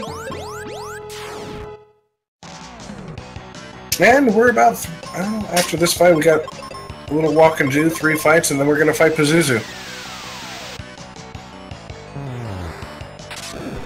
Another kamikaze beholder on Tief here.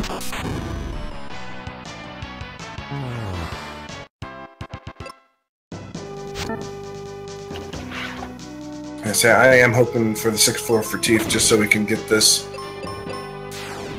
Oh wait, no, there's a couple extra fights I forgot about for Boarum, so he's got about 5 fights altogether here. But if Tief gets the 6th floor Pazuzu, would give him the lead right now.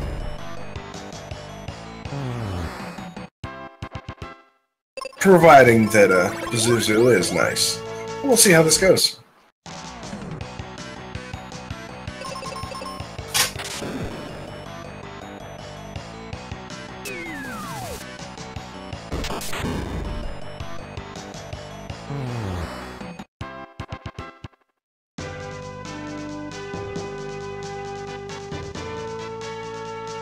And either way, in roughly an hour, so just about the time this match is over. We do have another match coming up with, looks like Silverfire and Magius. Or Magius? I probably butchered your name. I do apologize. I've probably heard it like 3 or 13, 20, I don't know how many times. But I don't think I've ever actually said it.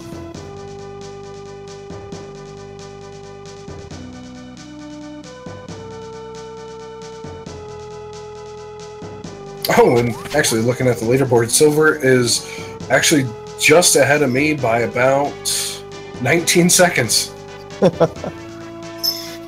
Really love once you get just about to the point where just under like 2 hours and 20 minutes, like there are so many people in each spot, in each like minute mark. Everyone is so close to each other. But you know, a lot of it's RNG. Yeah, especially in this game. Oh yeah. When I first started running this game, I was just calling it Final Fantasy RNG Quest, because that's what it is. Especially when you're new, I agree. Yeah. Well, even if you're not new, even if it's, you know all the strats, you know exactly what to do for every single thing, I mean, RNG can still just decide, nah. Alright, so Tief has got Flare. He's 2 fights away from finding out he's getting 6th floor or not. And actually, I was incorrect here. He would definitely not be ahead. If anything, they'll be closer to tied than anything else.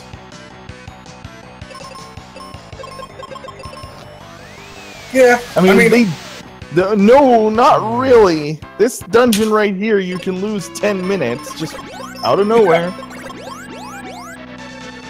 Hello, Nebular View. How are you doing today? He's lost in your eyes. Sounds like Neb. Yeah, occasionally, yeah, counter formation. Ooh, that's not a good start for Pazuzu. And, well, it's a wipe there, but might as well do it in the beginning of the fight rather than halfway through. And Tief is not so lucky. But, I mean, there are still a lot of things in this game that can slow you down. You can get locked at Za for like 10 minutes if he decides to just continuously doom dance your partner. Kaylee, or if he decides to stone you at any point with Pazuzu.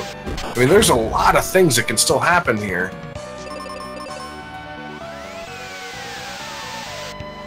And the only, I mean, yeah, of course, there's a lot of RNG either way. There's, I mean, a lot of minor RNG, I guess I should say at this point. But when you get later in the game, that's when the bigger RNG shows up, and I think that's the biggest pain for this one. There's not a whole lot that really holds you back a whole lot until you get to the end. Like, depending on where Pazuzu is, it can save you anywhere from 5, 10, depending on how you go, even 15 minutes. But Ooh, good on the auto there. Oh yeah, ton of room for good execution. Oh, absolutely. I mean, there's a reason why Almadius, like, puts up consistent times. It's not because he's just lucky, it's because he's good. And has had some luck, too. I mean, well, yeah. But... like, I honestly can't imagine getting something much better than his, what, it was just a few seconds short of 153. Like, I can't imagine a whole lot more that could go right for you. Yeah. His run is very, very good. Oh, yeah. Both have sub 2 without floor 6. Yeah. Yeah, I know, not their PB runs. Those are two people I would definitely not want to race. I mean, it'd still be fun either way, but you just know you're gonna walk into that. It's like, well, you win.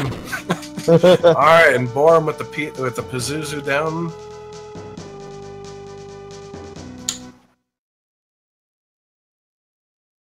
Kaylee's done her job. She's taken us through quite a few dungeons, shown us the power of sleep.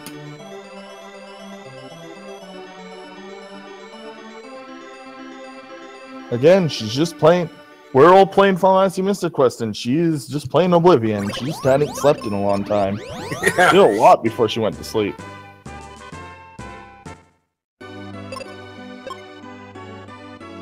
Oh yeah, no, I can definitely picture that.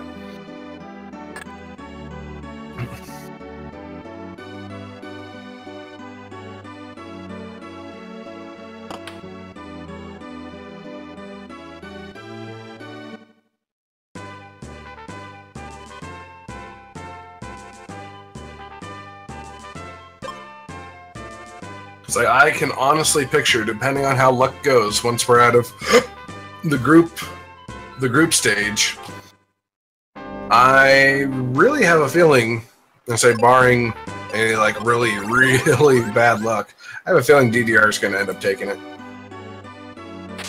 And that's pretty. That's a pretty safe guess.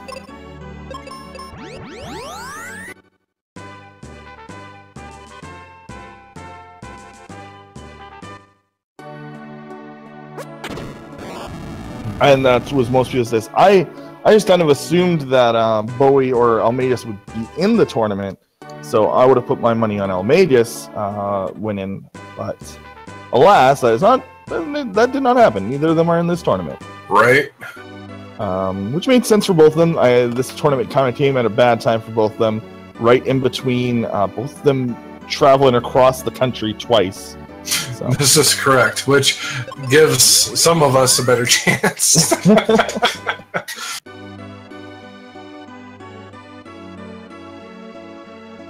I will not complain too much, but next time if we do see them around, you'll be ready for them, right? Nope.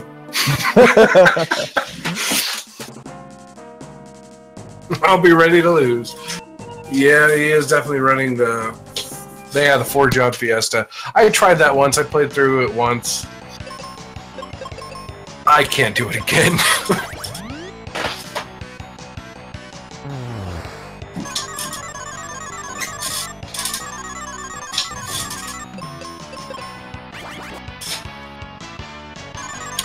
Ooh, these Nagas are really being nice to Boarum here. Putting him to sleep, giving him a nice little nap so he can relax a bit.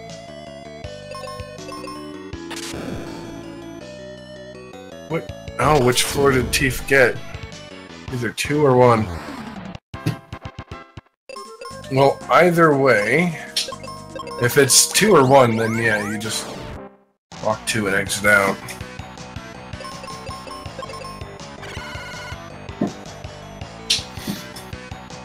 And that's also another thing I really like about this tournament. It's like even if you're in the middle of a race, if you ask someone for help, we're gonna give you some advice. Yep, absolutely. We're not simple like, oh, well, if you didn't know this, then, well, what are you I guess doing you just have to figure it. Yeah, exactly. There's not the elitist feel to it. Like, there's some games where it's like, hey guys, how do I beat this boss? You hit it. Oh, okay. Yeah, I know. Yes. I mean, I'll say that to my friends. Like, how do I kill this? Well, you go up to it and swing your sword at it until it stops moving. Oh yeah, there's so many people around here who are more than happy to help out with everything they possibly can. If we don't know, of course, it's like, there's a couple things we don't know. Like, especially off the top of our head. We're not going to remember every little thing. Reduce its HP to 0. Yeah, it feels weird to me that the first floor Pazuzu is the second best Pazuzu. I felt like the 5th floor Pazuzu was the second best. I mean, I guess I wasn't too far off. It's 3rd best, but... I mean, unless you know it's on the 1st floor...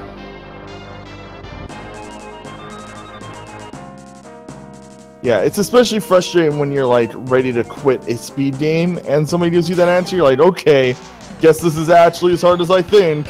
Yeah. Like, I'm no longer having fun. No longer having fun fighting the same boss for an hour. Yeah, exactly. Oh, Tief, you could have walked around that Garuda there. You do not have to fight that one.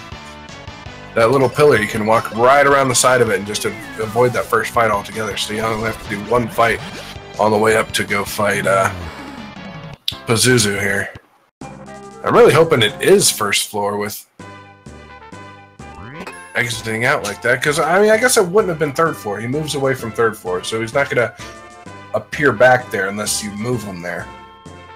But if you don't see him on 6, 5, 4, or 2, it's the only other place he could be is 1.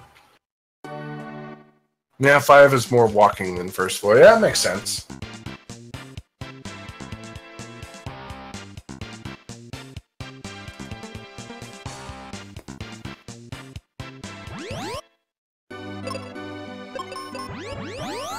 That makes perfect sense.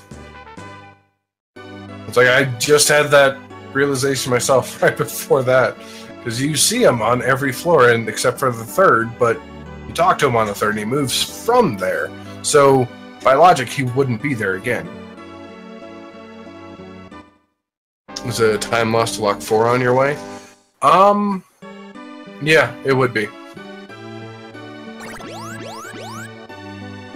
Yeah, if you don't see him on 5 and he's not on 4, there's no point to hitting that switch. But, I mean, don't worry about it too much. I mean, you're still... I say, with Pazuzu's Tower, there's well, 5 different strategies to learn for going through it. And if you don't know every little bit, that's part of what this is for. We're playing it more often so we can see more things happen and figure out better ways to get through it. Alright, and Boarum's getting ready to go to the Castle of Dome. Arguably one of the best tracks in this game.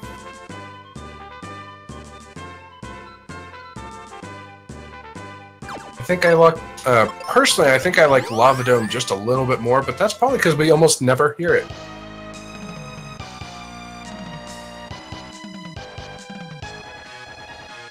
Yeah, Volcano and Lava Dome, same track there.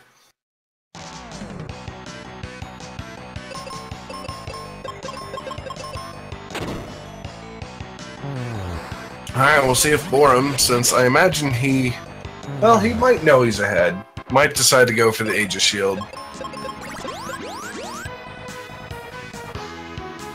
I know after a bunch of runs I've done, I've gotten hit with stone so many times going through here. I've just decided from here on, I'm just grabbing it. It's like every time I picked it up, it saved me more often than not. But it looks like Boarum is not going for the Aegis Shield.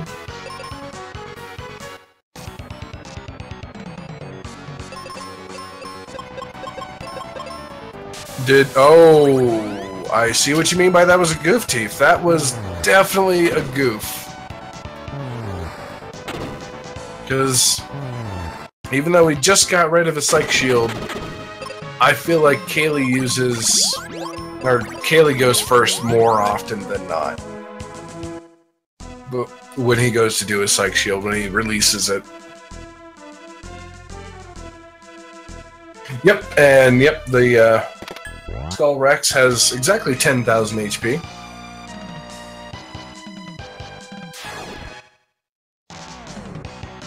So if you cast Life on it, it'll, see that nice big old number there. The only time you'll see a number bigger is when you're casting Cure on the Dark King. Self-destruct plus cloning.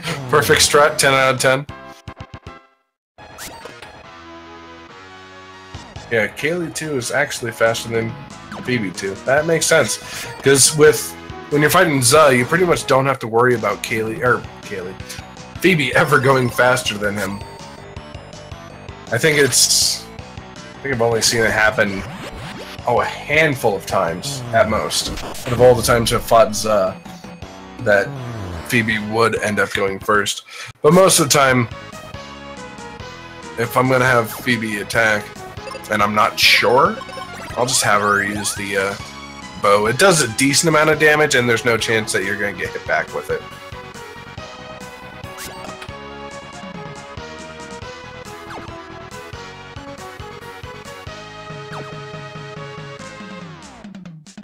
Alright, so...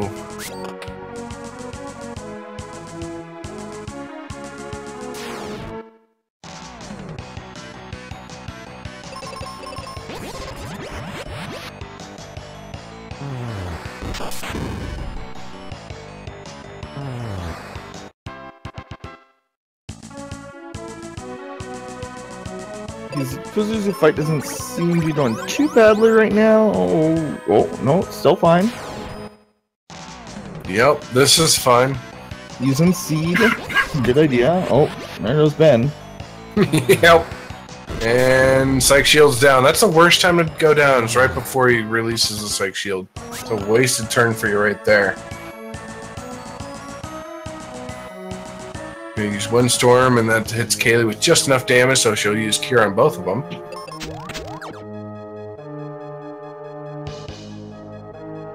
And here's a free round right before that. Come on, kill it, kill it, kill it, kill it, kill it, kill it. Nope. He's gonna lay down on the ground for a little bit. He's feeling just a little tuckered out.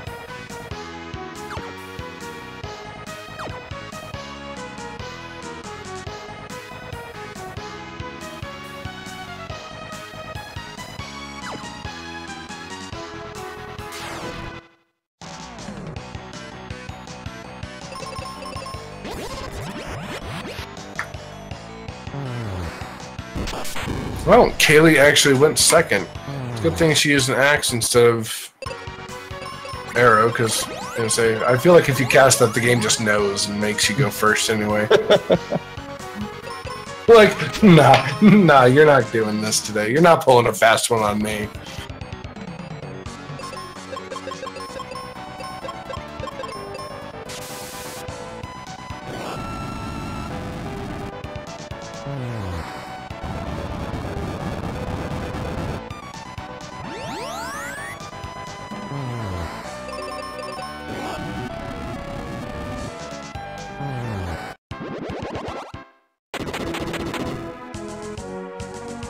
Alright, so we're gonna go drop off Kaylee, go get Ruben, and it'll be Tief's time to go get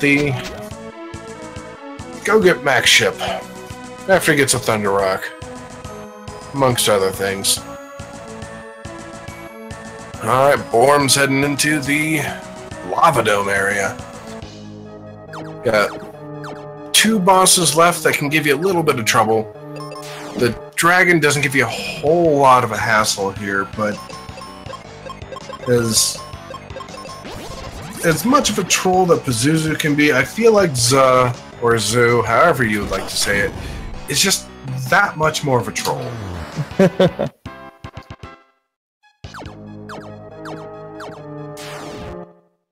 I would honestly agree. And there's a reason he's considered the final boss. Yeah. Well, more than one reason, but Well, yeah, because the final boss, there's very little that's going to mess up your fight there. If you're the correct level, you're pretty much set unless it decides to just crit you at the first round, or second round, more or less. I feel like Phoebe can take one crit from him, but if she gets hit with him twice hard enough, that's going to take out your entire run there. Because Dark King usually goes before. Not always, but usually.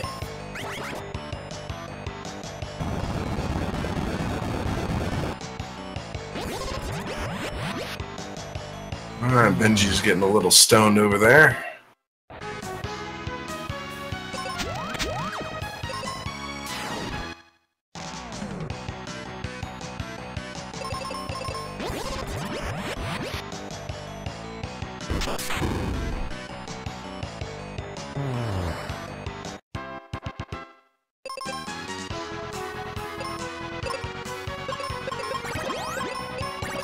Ooh, okay, so Tief got the 2 mages with the Chimera, so this is going to be a 2-rounder either way. You usually want to have 2 Chimeras there, because you can just knock them both out with 1 meteor, I believe. But either way, he got it knocked out pretty quick.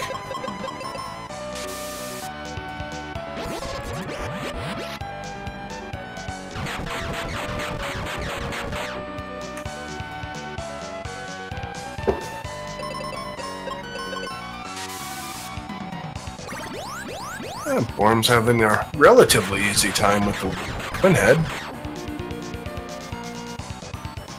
Okay, single head.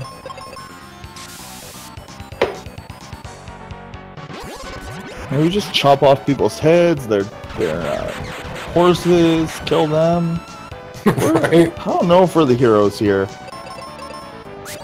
Well, if they would have just let us through, we wouldn't have had to do that.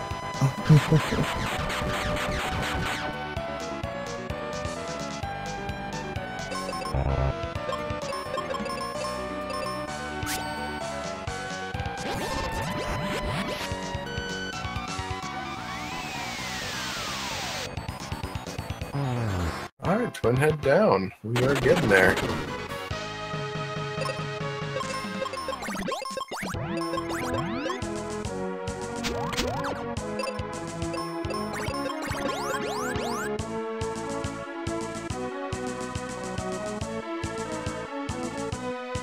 Yeah, Boarum's on an incredibly good pace.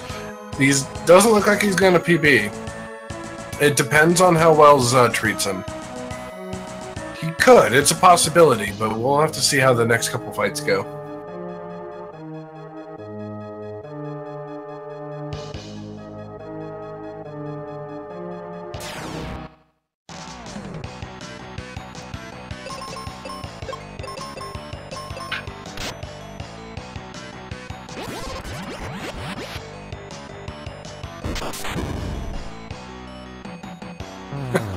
I do have to say, it's kind of neat watching Flare on both screens at pretty much at the exact same time.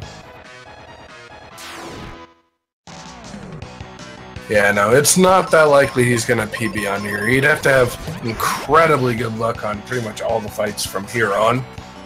It could happen. It could definitely happen. And then the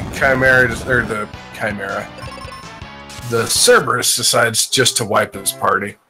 So, probably not. Gonna go with not. Twin Flare. Yes, that's exactly right.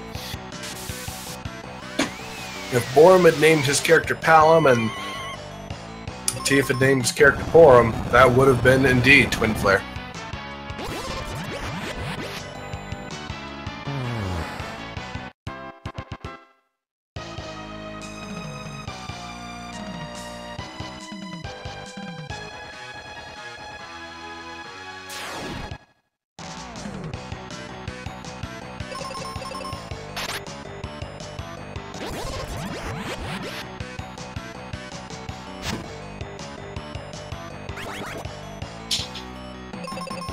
TiefBlau looks like he's on his way. Yep.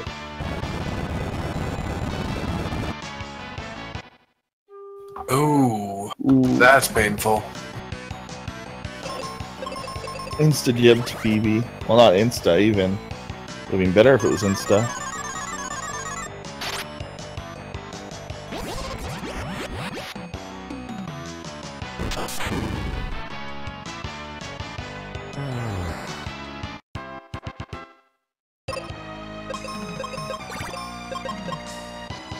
Yeah, it does go to show just about every fight as you're going through Doom Castle. For the most part, once you get past the first area and the ice area, just about every fight can just decide to stop you. Just about everything can be a keeper here. Except for that one Cerberus at the top of the stairs. I wonder if they realized when they put him there that people could just walk right past him.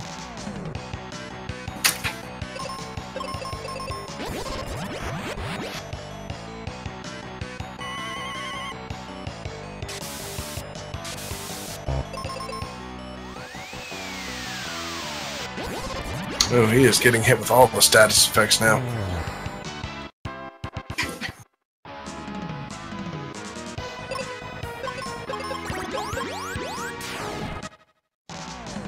Oh, we're gonna get to see a snowman.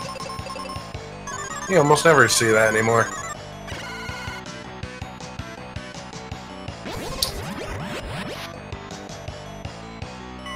Alright, as Tief is going through Doom Castle, we'll see if he decides to pick up the Age of Shield or just keep on trucking along.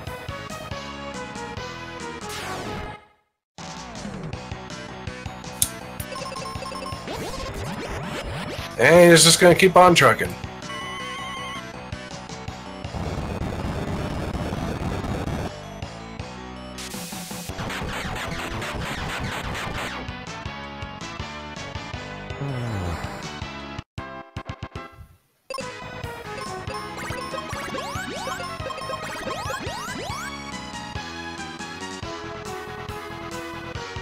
And there's our little gatekeeper friend. Just decides to let us past.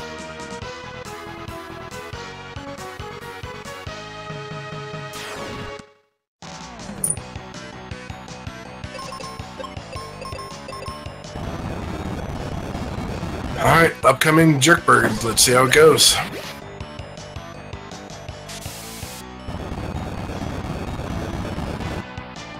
I'm supposed to meteor ninjas? I mean, no. Flare works on ninjas just fine. With the ninjas, they are weak to thunder and blizzard. But using white and flare work just as fine as well.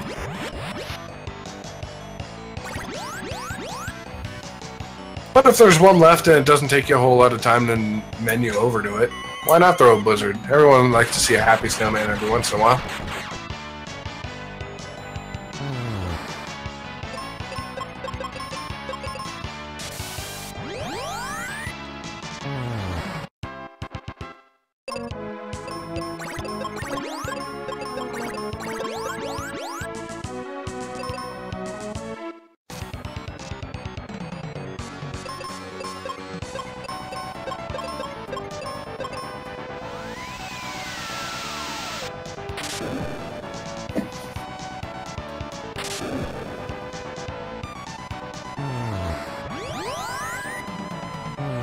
He is in the final floor now, the little crystal floor. Or no, sorry, no, that's the final floor, my bad. Sorry, I'm a little... He's in the ice floor, my bad. I want to say, that is neither crystal nor the final floor, my friend. It looks like... It always reminds me of the Dark World in Final Fantasy 3. It has like a similar tile set, and that's all crystallized. Oh yeah, fair enough. I have played through that game once. Zuz seems to be acting... He seems to be cooperating quite a bit with Boarum, but we'll see. This fight's not over till it's over. You are indeed correct, Black Belt. You are indeed correct.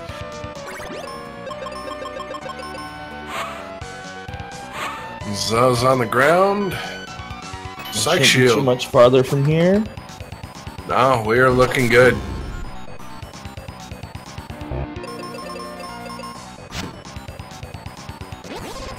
Put Zuzza. And down. There we go. I mean, time, right? Yeah, basically. Actually, wait, is Boarum gonna PB? No, he's not. He's just using a timer then, that he doesn't have his splits on. Threw me off, because sometimes they have their splits hidden in the background. I don't watch their actual streams, obviously. Yeah, I'll have my splits running with it too, but you'll see some people when their splits go over the time, the color will turn red. I like green. Green's a good color. I like to keep up there.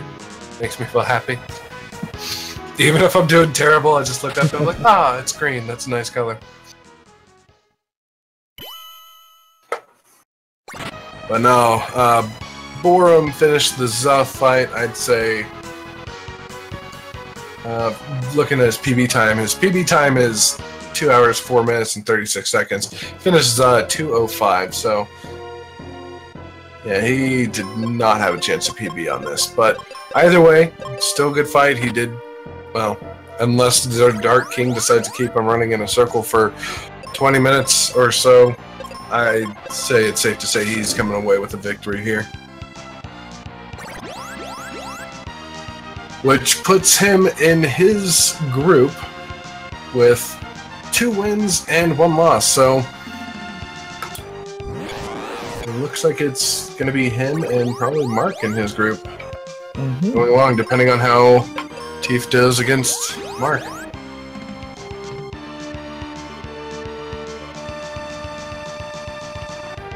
I still like how he wields a bow with one hand.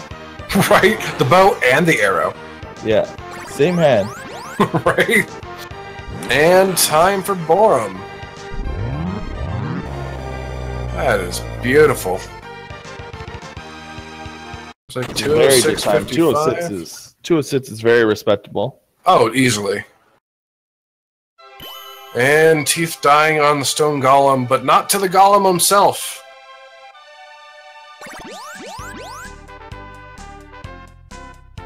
Right? The bow and the arrow. Yeah. Same hand. Petrifying on Phoebe. That is not good looking there.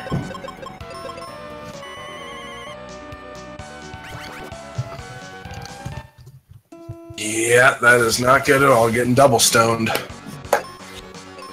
Well, Boarum is definitely the lead in this one. He came along with the victory. It was a really good run, I would definitely have to say. Even, heck, to get a time or close to that good, I definitely have to get a 4-6 position, or at least that's where I'm feeling like I'm at right now. But that is still a great run. Gotta go talk to all the people you really never bothered talking to that much throughout the quote-unquote story. They walk into the hotel, Tristan's still at the bar. As he left, who knows?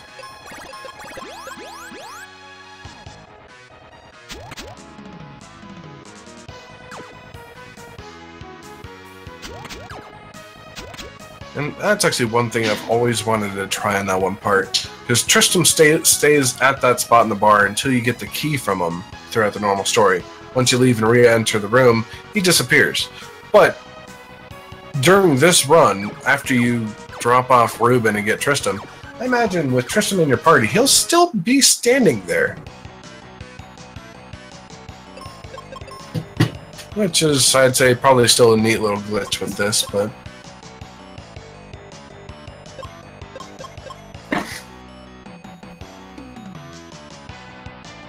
My auto-splitter split incorrectly?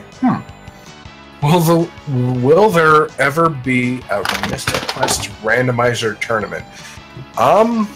That's a great question. It's possible. I would imagine so. They could do it. I mean, if there's interest in it, of course. I don't know how many people would be interested in doing that. I mean, there is an FF1 randomizer tournament coming up in soon.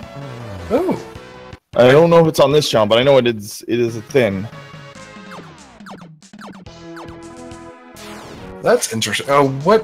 version of the game? Is that the NES version, or? Yes, the NES version, but with like, a lot of hacks to make it like reasonable to play. Well, yeah, of course. It's not to be playable. Some speed hacks involved, some load-in fixes, so like kids don't load 12 years. Little things like that. Buy in 10 of an item. Oh yeah, that is very nice, because yeah, that was one of the things I always hated, buying one of an item at a time. All right, and it looks like we have Boarum in the waiting room. We want to see if we can get him in here and get a post-race interview. There we go. That's the word, interview.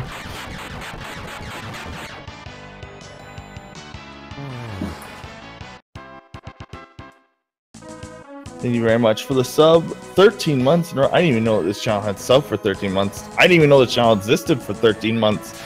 Right. I only heard, or only myself found out about it, I'd say a couple months ago when the FF1 PSP tournament was going on. That's about when I found out about the channel as well. But hey, congratulations, Boarum, on your victory, man. Yeah, thanks, very man. good. I appreciate it. Yeah, 2 hours, 6 minutes on a floor 4. I'll take it. Oh yeah, yeah. All day. Oof, man, I was sweating the whole time. I mean, if it cooperated more, it could be a sub 2 in the tournament. Maybe. I don't know if we haven't seen a sub 2 yet, have we? No, we haven't. But like that run, if it cooperated more, maybe. Yeah, heck, any run has that possibility, but most of the time the runs just decide. Nah. Oh yeah. I think the quickest is probably 2 hour 1 minute, I believe. Oh boy. Yeah, that's a heck of a lot better than I have ever done in any run I've ever done, ever. Yeah, it was by some DDR noob, I'm assuming. I would probably accept that. Yeah. Even if we don't know, that's probably a safe assumption. Oh yeah. Whew, man. Yeah, I was sweating because I know TiefBlau, he got a 212 on his last race. So like I was really worried that if I got really bad zoo and a bad floor, like I could lose it no problem. And man, those zoo fights just cooperated. That was unreal. Yeah. That was definitely more than I was expecting, or less than I was expecting to happen, to be perfectly honest. Oh yeah, I on that first one where Phoebe got turned to stone, I was just like, you know what, I'm gonna lose so many rounds before his first shield. That's why I just started clicking the run button. So that way he can just finish me off. Exactly. Like, I hate to lose those first 5 rounds to just recovery. Yeah. At that point, you might as well just reset it anyways. It's not going to be a huge time loss. Yeah, at that point it was like 20 seconds maybe. Exactly. Oh man, I think that should guarantee me to the next bracket. I'm so excited. I want to say it does. Looking at it here, the next one is, at least in Group D, is Mark against Tief. So it's... Yeah. Well, I guess if Tief beats Mark, it'd be 2-1, 2-1, 2-1? Yeah, it would be. Would be a 3-way tie or 2-way? It would be a 3-way tie. So at that point it would go off of, I think, times. Okay. Interesting. And actually, looking at the leaderboard, I'm not sure which one Mark is, or if he's even on the leaderboard. No, he doesn't have a time. I talked to him about it. He came in as a stealth ninja. Took me down. Well, I mean, there's always going to be one, I suppose. And I mean, no one hates that either. It's always, it throws you off a little bit, but it adds a little bit of excitement to it as well. Oh yeah, because like when our bracket formed, I was like Mark B, and I looked him up and couldn't find his time. But the only thing I knew is like he's the #1 seed, so like I wasn't sure if he just decided to change his name in Discord, so like I couldn't see who he was. But apparently his run's really old, and he just didn't want to upload it. Fair enough. But yeah, that added some excitement because I had no ideas. Like that guy could be sub 2 or something, but it was better than me, that's for sure. Right. And hey, you know what? No one hates that. It's fun competition. That's the whole point. Oh yeah. Well, especially in this game, you can't take it too seriously because the game can add 30 minutes to your run if it wants to. Right. It's hard to take a game seriously when the game itself doesn't take itself seriously. Yeah, exactly. Alright, well, we've got a little bit more to go. Tief just needs to go through Zuz's floor, take him out, and we're almost there, boys. Nice. I wish I could hang out, but work called me in today, unfortunately, so I have to take off here. Alright, man. Well, hey, dude, it was a pleasure watching your race. It was anything but Boarum. Thanks, man. You're welcome. I told my boss, I was like, dude, I gotta race today. I was like, I'll come in after, but I guess someone called in sick, so it's just like, but they all know I speed run, so where I work, so it's just like, it's like, nope, give me 2 hours. Yeah, that's a pretty safe assumption. But thanks everyone for watching, and thanks Feasel, and thanks commentators, and thanks to TiefBlau for racing me. I really appreciate it. Oh yeah. Well, hey, take it easy. Don't work too hard, man.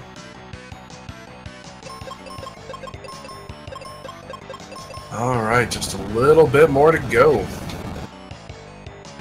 That's always a fun thing, though, getting called in on your day off. Yeah, that's what happened to me earlier, but I'm not feeling up. I don't feel well today, so not gonna take an extra shift where I might screw up or whatever. It's not required for me to come in. Hey, fair enough, man. If you're not feeling well, I mean, if you're only just a little bit, it's like I'm not feeling 100%, like maybe 90. I'm trying to fit my sleep schedule, and going to work is not gonna do that. Going to work will not let me. Going to work at 3 p.m. will not let me suddenly fit my sleep schedule back to normal. Fair enough. All I want. What'd you mess up your sleep schedule with? Please don't say GDQ. No, just bad people who live above me. Actually, just very, very loud. And, screwing up my sleep schedule completely by waking me up at 3 a.m. with music, which was always fun.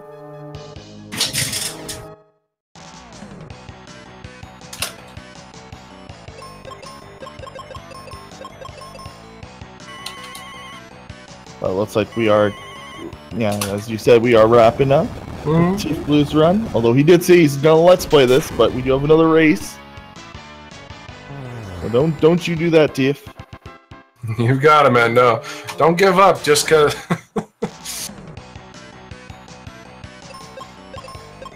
But no, I don't screw up my sleep schedule for GDQ as much as I'd want to.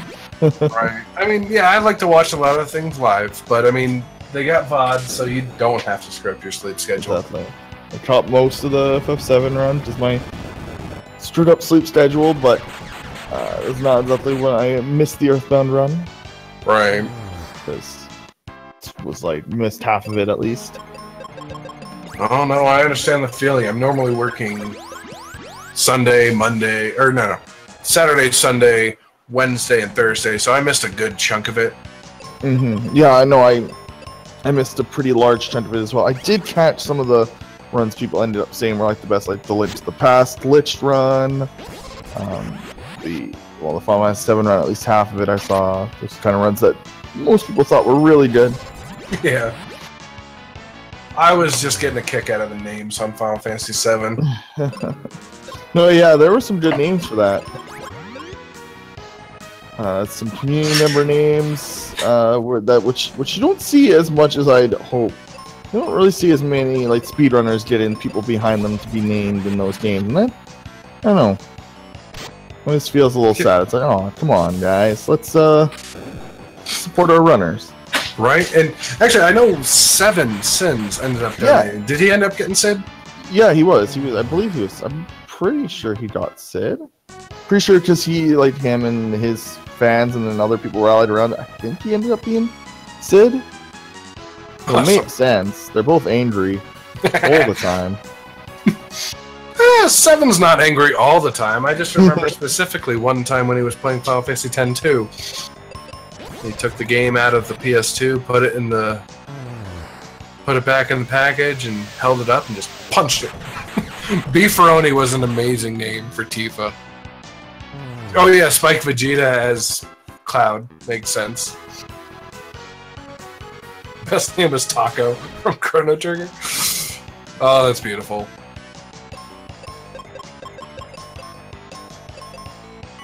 I know Moon Moon tried to donate $5,000 to name Chrono Poop. Just Poop. Poop. They didn't let it through. Although then there's literally Earthbound, the finale, has a character named Pooh. So I know why they didn't do it. Don't put it on my case. Because it's a crappy name. We get it.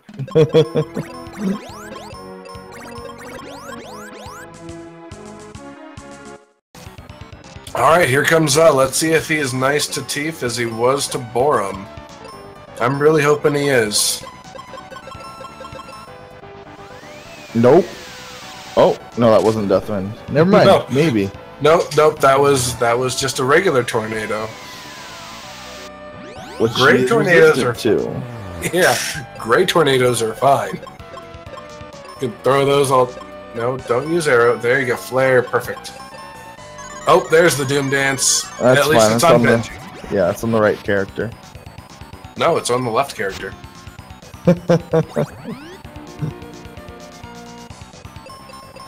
I'm gonna get kicked out of here so quick. These are just terrible jokes. I didn't catch the Chrono Trigger run. Which character was named Taco?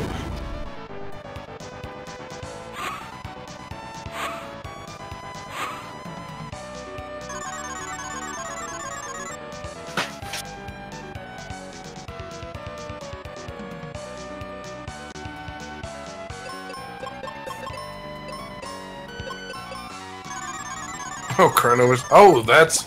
Alright, good. Doom Dance missed. Wasted his turn.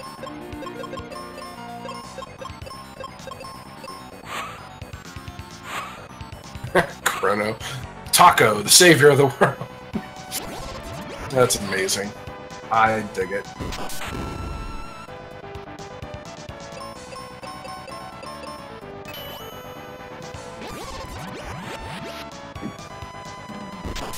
Alright, this is looking... I don't want to jinx it, but this is looking to be a pretty good Zuh fight.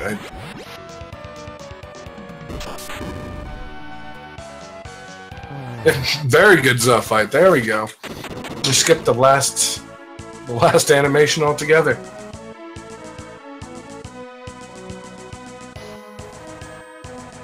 Cold split, why?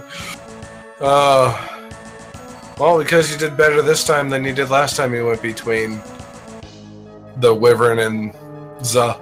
Zuh was actually not too bad. I don't think he had to... He didn't have to reset that fight once. Nope. Wasn't the fastest, but he didn't have to reset. And that's what mattered. Exactly. That was a pretty solid fight.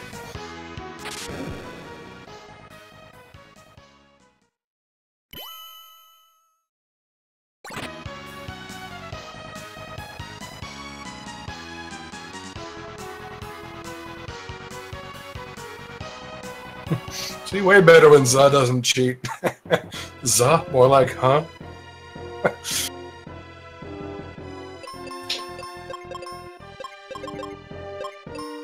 Alright, and coming up right after this, we got Silverfire and Magius.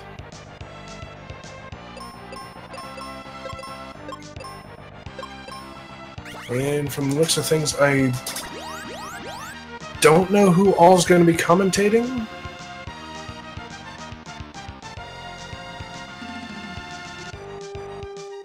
Say if there's no one else around, I'll stick around. I got no problem with that. But if any of our other commentators would like to come by, I'm more than happy to step back.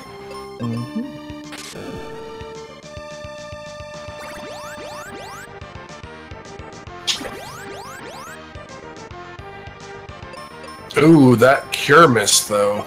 Oh, yeah, it's a thing that can actually happen in this. That is very true. The only time I've ever really had cure miss. Well, no, I guess it has missed against Flamer's Rex multiple times, but I've only ever had it miss against the Dark King. I want to say maybe twice. All right, and there we go. We have 224 Well, it shows 39 on the screen, but it probably shows 30 or 31 or 40 or 41 on SRL. So still not a bad time. No, I mean, yeah, anything under 2.5 hours, that's not bad at all.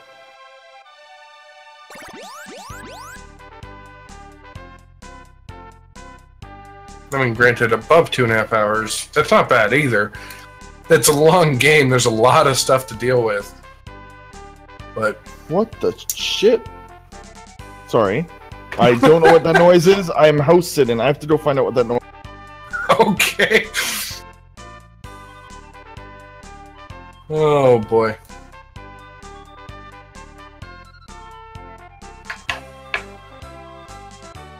Alright, well, not bad at all. Well, see if... Say we only have a few minutes left before the next race gets ready to start up. So let's see.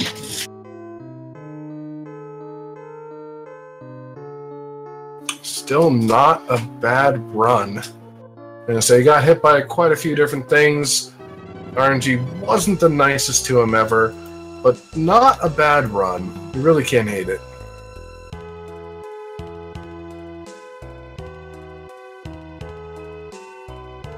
Yeah, I'm blaming Zelly on that one. He's the one who said it. Put him in timeout.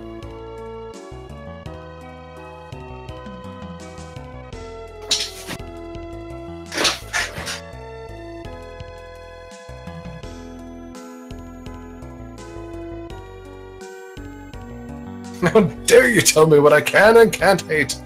I mean, most of us hate bad RNG. We can agree on that for the most part. Some people like it. I don't know. But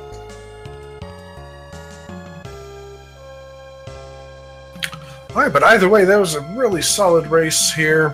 I'm gonna say Boarum finished just a little over his PB. Tief had a little bit of trouble, but overall, we really cannot hate how this came out. It was still a really good run, really good racers. These guys do fantastic. Either way, I do know we have this race coming up very shortly with Silverfire and Magius. I think they're getting ready to get that underway pretty quickly, which is also going to be right here, so, well, stick around. We got more Mystic Quest to come up.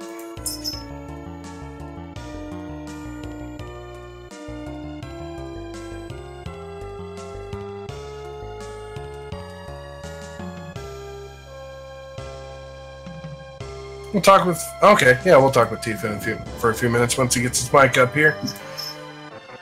Now, I wasn't sure if we were moving on to that right away or if we were going to have time. There we go. Hey, Tief. Hey, how's it going? Not bad. And have I been butchering your name the whole time, or is that right? That's right.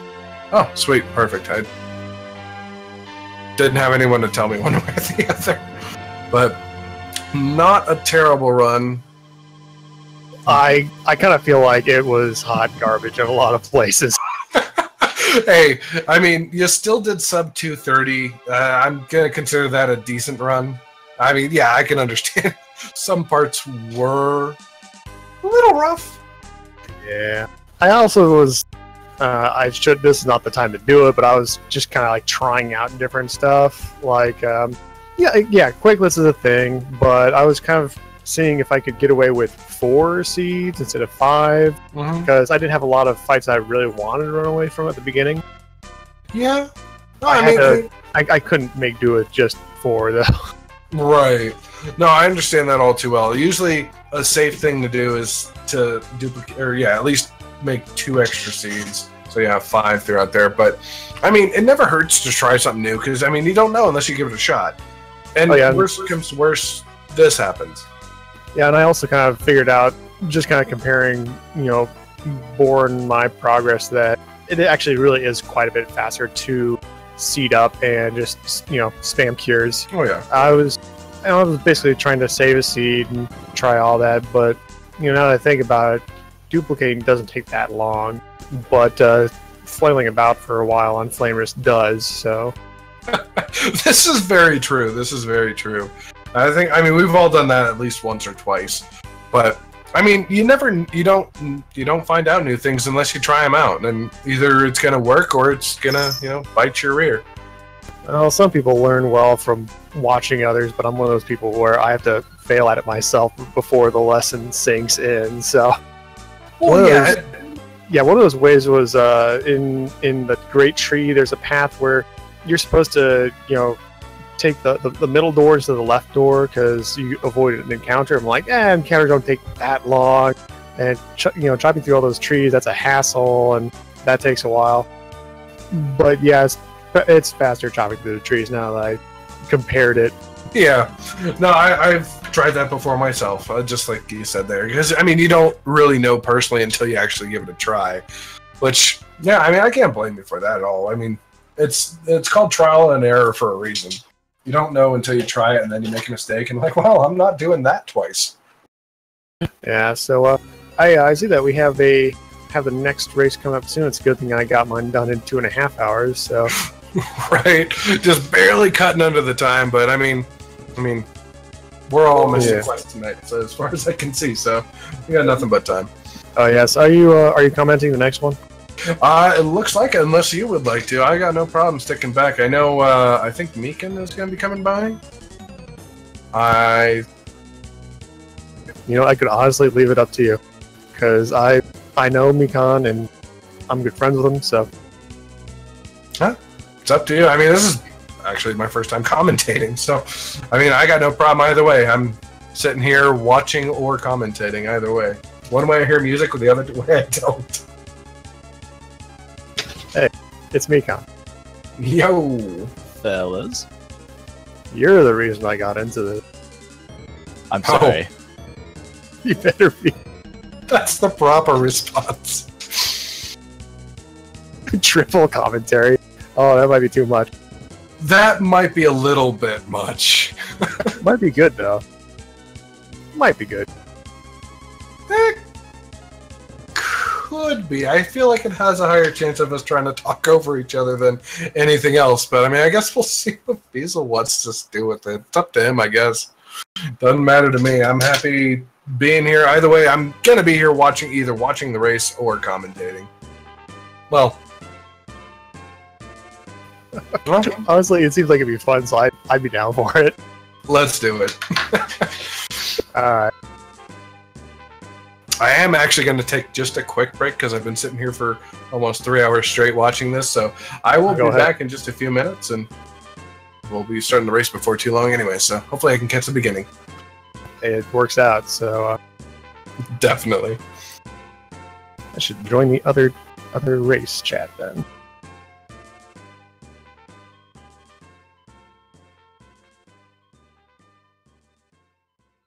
So